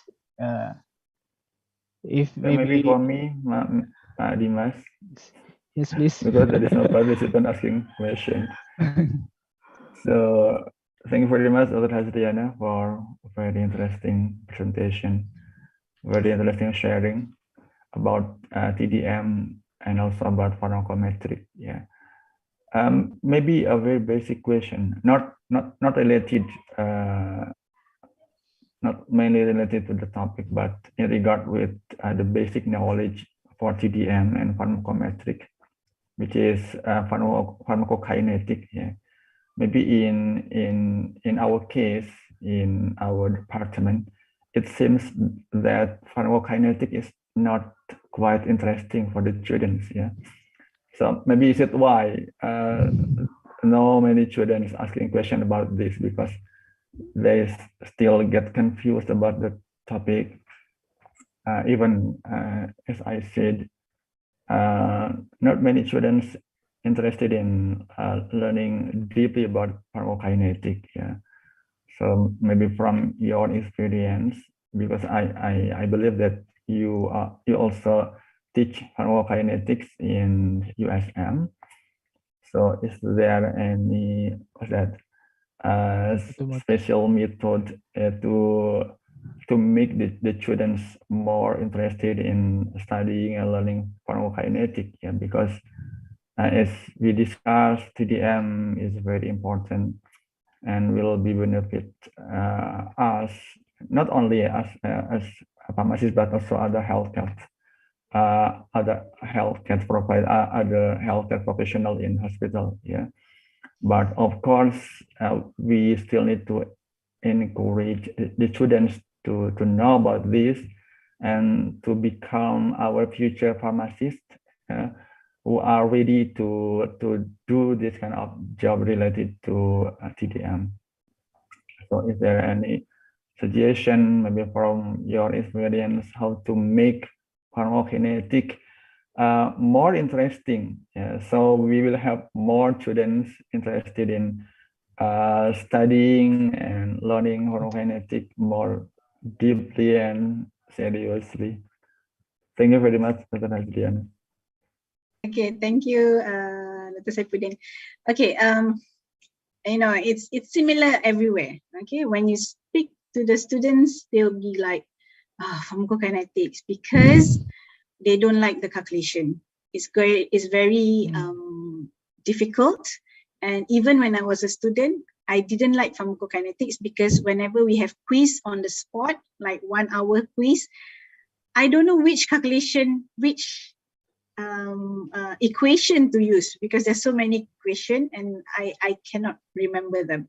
Okay, but I think it sparked my interest when I was in during my housemanship, and for some reason I was in the TDM rotation twice. Other people only had once, so my rotation was twice. And already at that time, my superior was a very he was very quiet, but he has made a good rapport with the hospital, And quite recently, I met a consultant, pediatrician, in the national conference that I showed you just now. We were talking together, and I said to him, actually, I had my housemanship in your hospital. I know you, blah, blah, blah, blah. And he was like, oh, okay, I know you as well. Oh, okay, because he knows my sister and my brother. So, and he was like, that guy, you know, that guy who did the TDM, he is so good. I and him were very good, and he was very helpful, you know. And to that, although he didn't remember the name, but this consultant remembers the fact that this pharmacist took the liberty to do all the TDM by his own, because he runs the TDM on his own. Okay, he was the only person doing it, except for those who come in and out from for their pupillage. So they remember him as, you know, a hero in the TDM. Okay, that kind of thing. So because it has been very helpful, especially for the pediatrics department. Okay, so that's one side of it, that people will see what you have done for them, you know. Even if you can't make a difference to the whole hospital, but it will definitely make a difference to one doctor at least. Why? Doctors don't like pharmacology. Doctors don't like pharmacokinetics. So they rely on the pharmacist.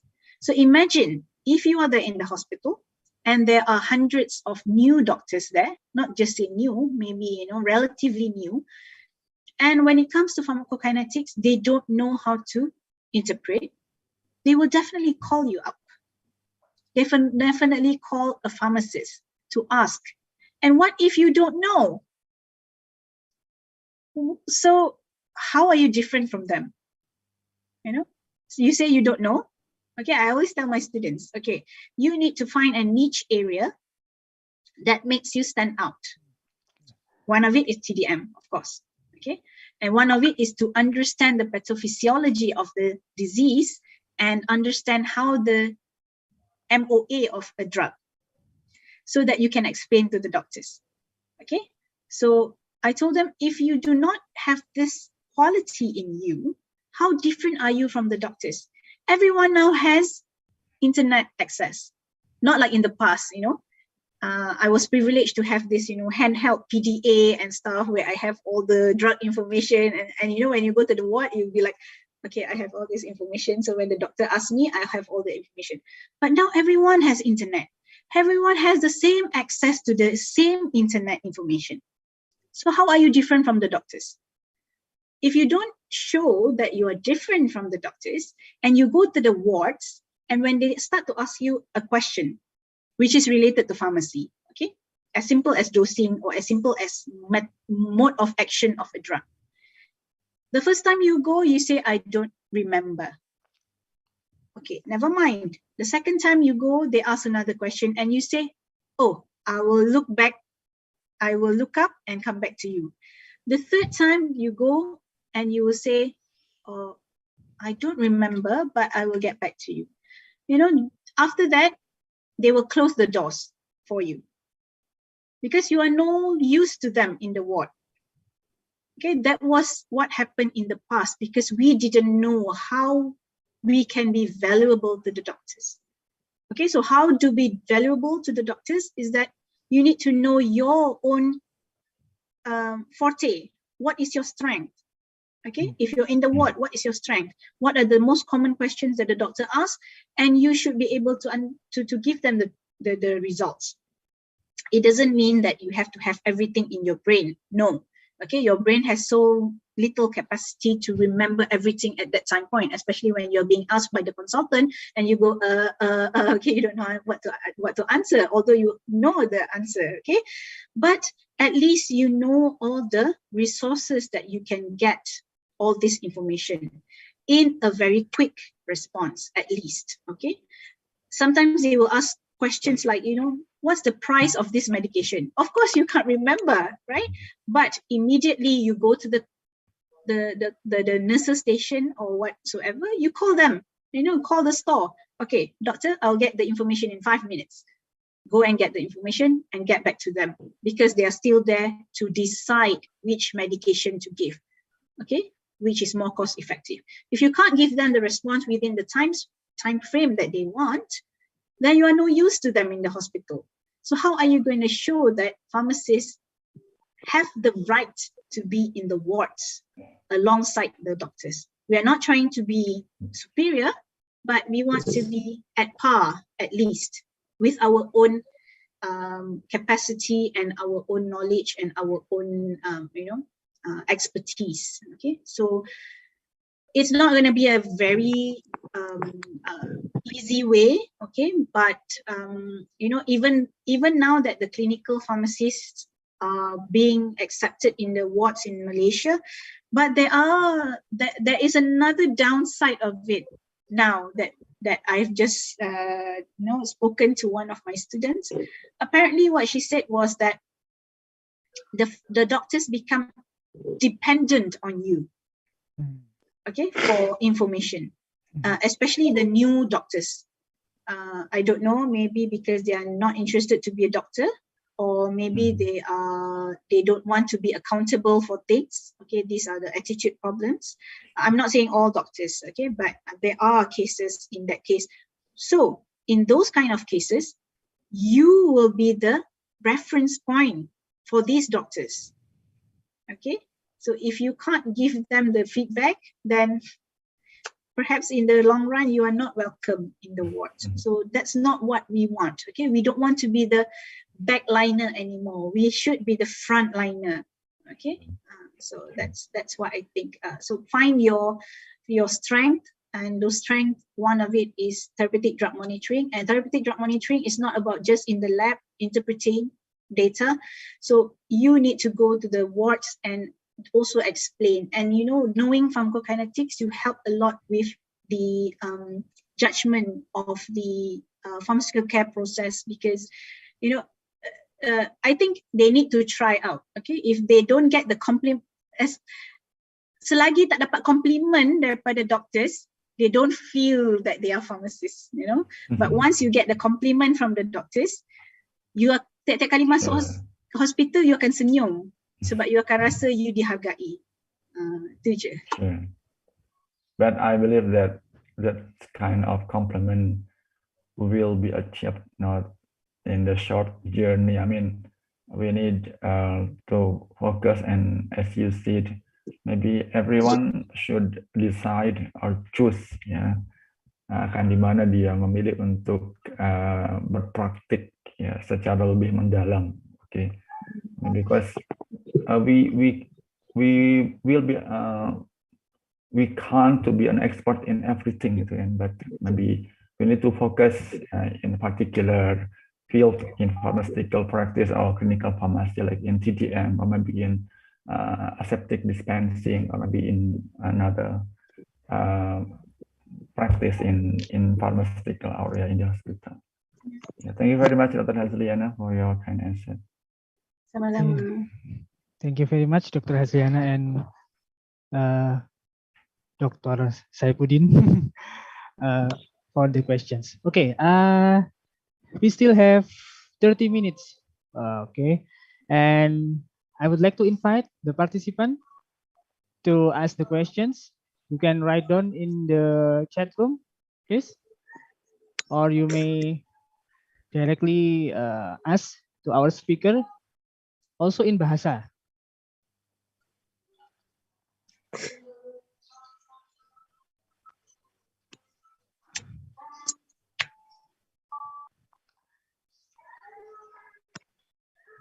Okay.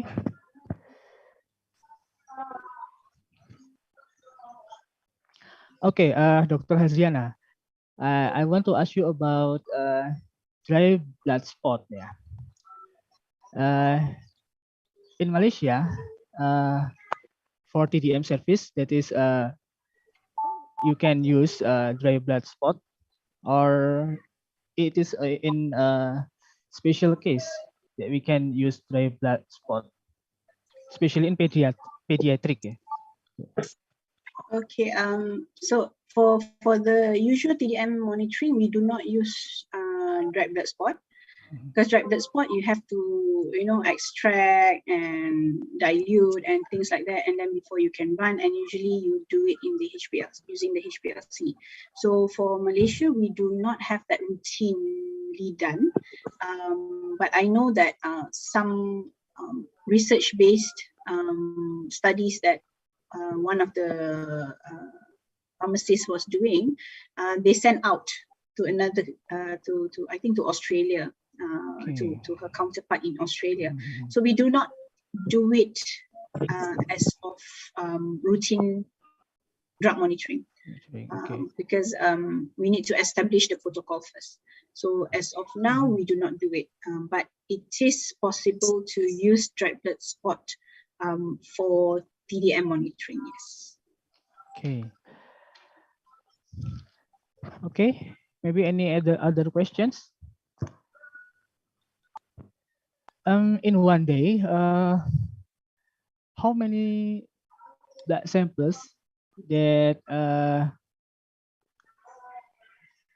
sent to the pharmacy department to TDM service? Well, it In average, depends. maybe. Actually, it depends also on the size of the hospital. Especially in USM hospital, maybe. I'm not quite sure, because that I have to ask.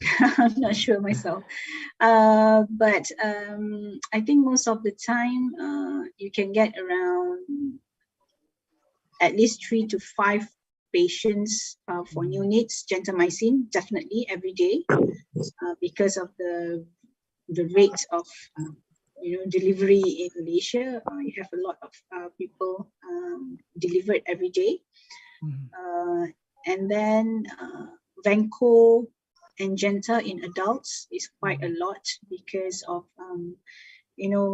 people get wound, surgical wound, and also accident wounds. So that's very common. But for the normal wards, it's usually for infection. So I would say the usual cases would be Vanco, aminoglycosides. These are the most common ones that will be sent to the wards. So even if I send students to the ward, and when we discuss cases, it's either Vanco or gentamicin. We seldom get phenytoin. Yeah. So those are the common ones on the day that the students go for their clerkship. Yeah. Okay. Yeah. For communication, communicate the result to physician. Usually, I'm sorry. I changed my question. The request blood sample to the patient is usually come from doctor or from pharmacist advice. If doctor send the blood sampling to the pharmacy department, if it is from their own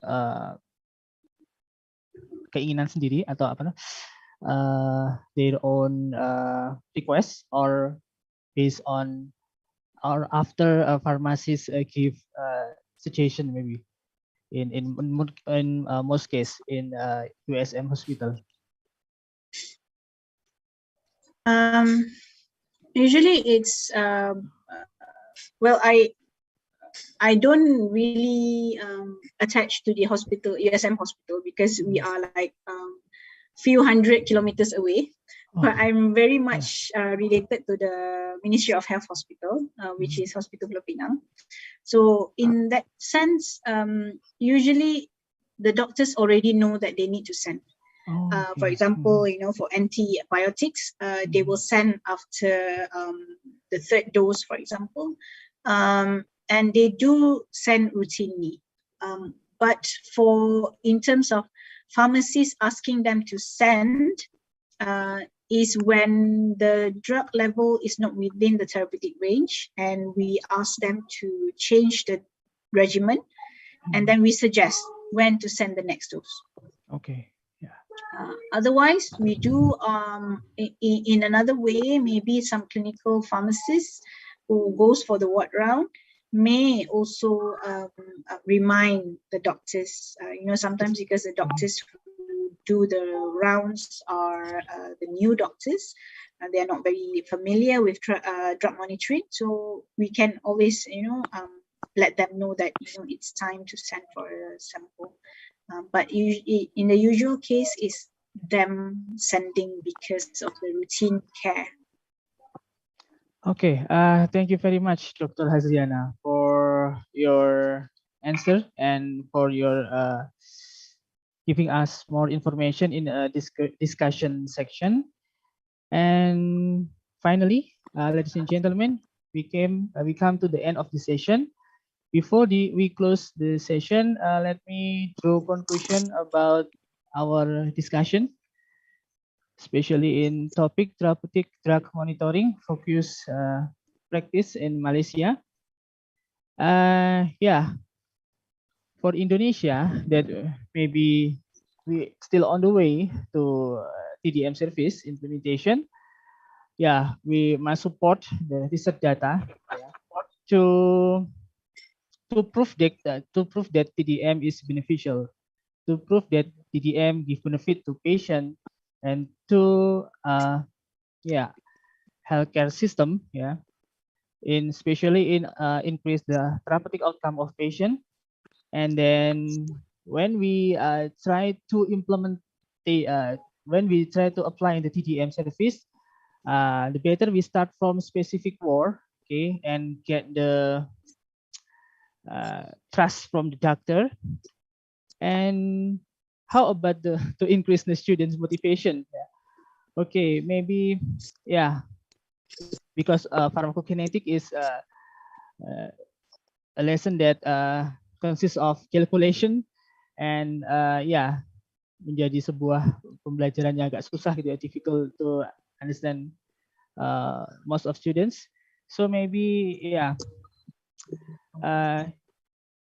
kita harus memberikan contoh mungkin ya, artinya baik dari practitioner in hospital pharmacy, teacher, many research about pharmacokinetic, and hospital maybe implementation the TDM. So student get more directly information, and they can have imagination about the next when they graduate from university, how they can apply the TDM in a hospital especially.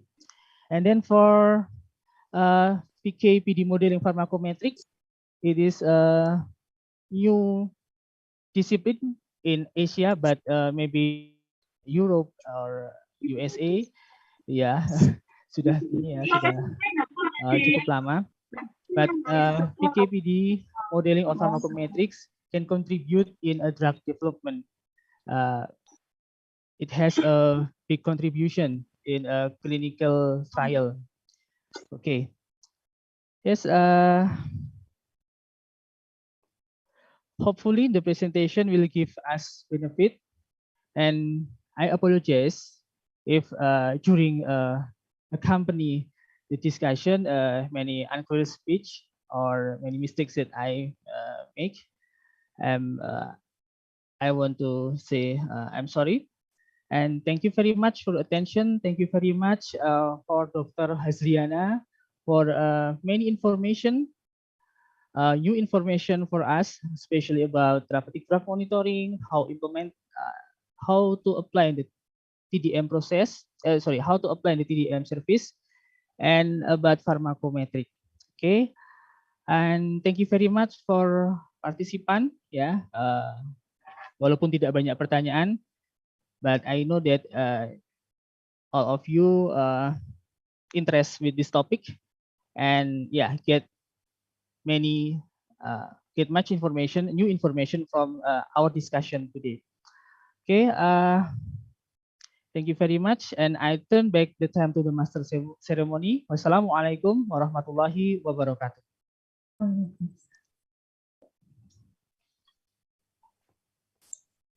Salam. Terima kasih. Okay, thank you very much to our moderator, Mr. Dimas, and thank you very much to our speaker, Dr. Hazliana Zainal. And yeah, we jump to the next agenda. The next agenda is award certificate ceremony. And the certificate will be handed over by head of undergraduate program of pharmacy, Apotheker Saifuddin, to Dr. Hazliana Zainal. Okay, Apotheker Saifuddin, time is yours. Thank you, Mbak Husna. Okay, on behalf of the Department of Pharmacy, Universitas Islam Indonesia, I would like to thank Dr. Hazliana Zainal for her great contribution to this webinar. And I believe that the topic already presented by Dr. Hazliana Zainal gave lots of new information, and hopefully it will encourage our students especially, and also all participants, including practicing pharmacists from the hospital, to learn and to study more about TDM and also pharmacometric. Okay, so as our part of token of appreciation, let me hand the certificate to Dr. Hazliana Zainal. This is only a small token from us, because of course apa yang diberi Dr. Hazliana Zainal sudah banyak, ya, banyak sekali, but we can only hand this certificate to you, and I believe that this webinar will benefit us, our department, also the students and our practicing pharmacists joining this webinar, and hopefully this will make our collaboration stronger in the future, because we still have lots of agenda to be collaborated. So once again, thank you very much, Dr. Hazliana Zainal, for your great contribution to this webinar. And mudah-mudahan kita bisa kembali bertemu in the future. Thank you very much, Mbak Husna. Silakan diterima, Dr. Hazliana. Tadi sertifikatnya sudah, ya, sudah di take down lagi oleh panitia. Maybe Dr. Hazliana Internet saya sangat slow. Oh gitu. Itulah. Okay. Terima kasih banyak kerana menjemput saya hari ini. InsyaAllah jika ada sesi lain yang kita boleh berkongsi berkenaan TDM atau any clinical practice, is going to be useful untuk dua-dua pihak. InsyaAllah kita boleh adakan sekali lagi lah sesi bersama sekiranya perlu. InsyaAllah. Saya pun di USM kami sangat mengalu-alukan sebarang kolaborasi daripada pihak kami dan pihak UI, dan jika mungkin kita bisa melakukan research bersama mengenai TDM, jika perlukan bantuan untuk move forward, kami besar hatilah untuk bersama-sama dengan UI, insyaAllah. Maybe for the next time, the agenda or the program should be more hands-on for the participant. I mean, not only lecture, but maybe we need kind of workshop, to learn more how to practice calculation on PK, PD, and how to learn the basic of pharmacometric. So it will give more deeper understanding about TDM and also PK/PD, inshallah. Thank you very much, Dr. Hazliana. And I turn inshallah to terima kasih. Terima kasih banyak. Okay, thank you very much, Mr. Saifuddin. And again, thanks to Dr. Hazliana, Jazakumullah Ahsanul Jazak. And easy for me, easy for us. I speak by Indonesian language. Jadi setelah ini kita akan ada waktu untuk break ya seluruh peserta. Jadi rekan-rekan bisa istirahat sampai nanti pukul 12.30. Kita akan kembali lagi di ruang Zoom dan saya perlu menginformasikan ya di sini kepada seluruh peserta. Nanti kami dari panitia akan mengadakan kuis ya melalui quizzes. Jadi diharapkan sekali partisipasinya karena sangat rugi ya kalau tidak berpartisipasi secara aktif karena kami dari panitia juga menyediakan door prize untuk teman-teman peserta yang aktif dan menjadi pemenang di quizzes nanti. Ya, baik, sekian dari saya dan nanti untuk sesi kedua saya harapkan kembali untuk partisipasi yang lebih aktif dari teman-teman peserta semuanya. Oke, thanks. Wassalamualaikum warahmatullahi wabarakatuh.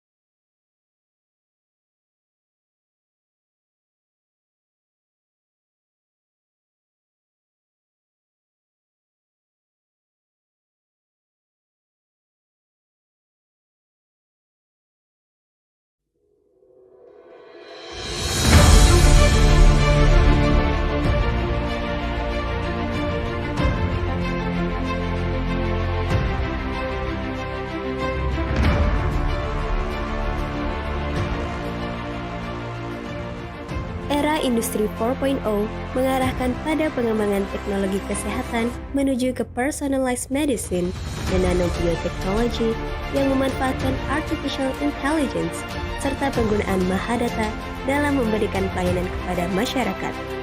Untuk mengantisipasi perkembangan ini, jurusan Farmasi Universitas Islam Indonesia memberikan kesempatan untuk menjadi bagian dari antisipasi perkembangan ini untuk melanjutkan studi ke jenjang S2 Farmasi di UII. S2 Farmasi UII memiliki keunggulan pada pengembangan farmasi berbasis data science atau mahadata. Kurikulum ini disusun untuk merespon dinamisnya perkembangan ilmu dan teknologi, terutama dalam bidang kesehatan dan farmasi secara khusus. Sehingga model pembelajaran yang dirancang dalam kurikulum akan diupayakan dapat memfasilitasi transfer ilmu dan penguasaan teknologi sesuai tuntutan revolusi industri 4.0 dan society 5.0. Pemanfaatan mahadata ini juga akan memberikan manfaat untuk pengolahan data dalam membuat kebijakan dan meningkatkan kualitas pelayanan.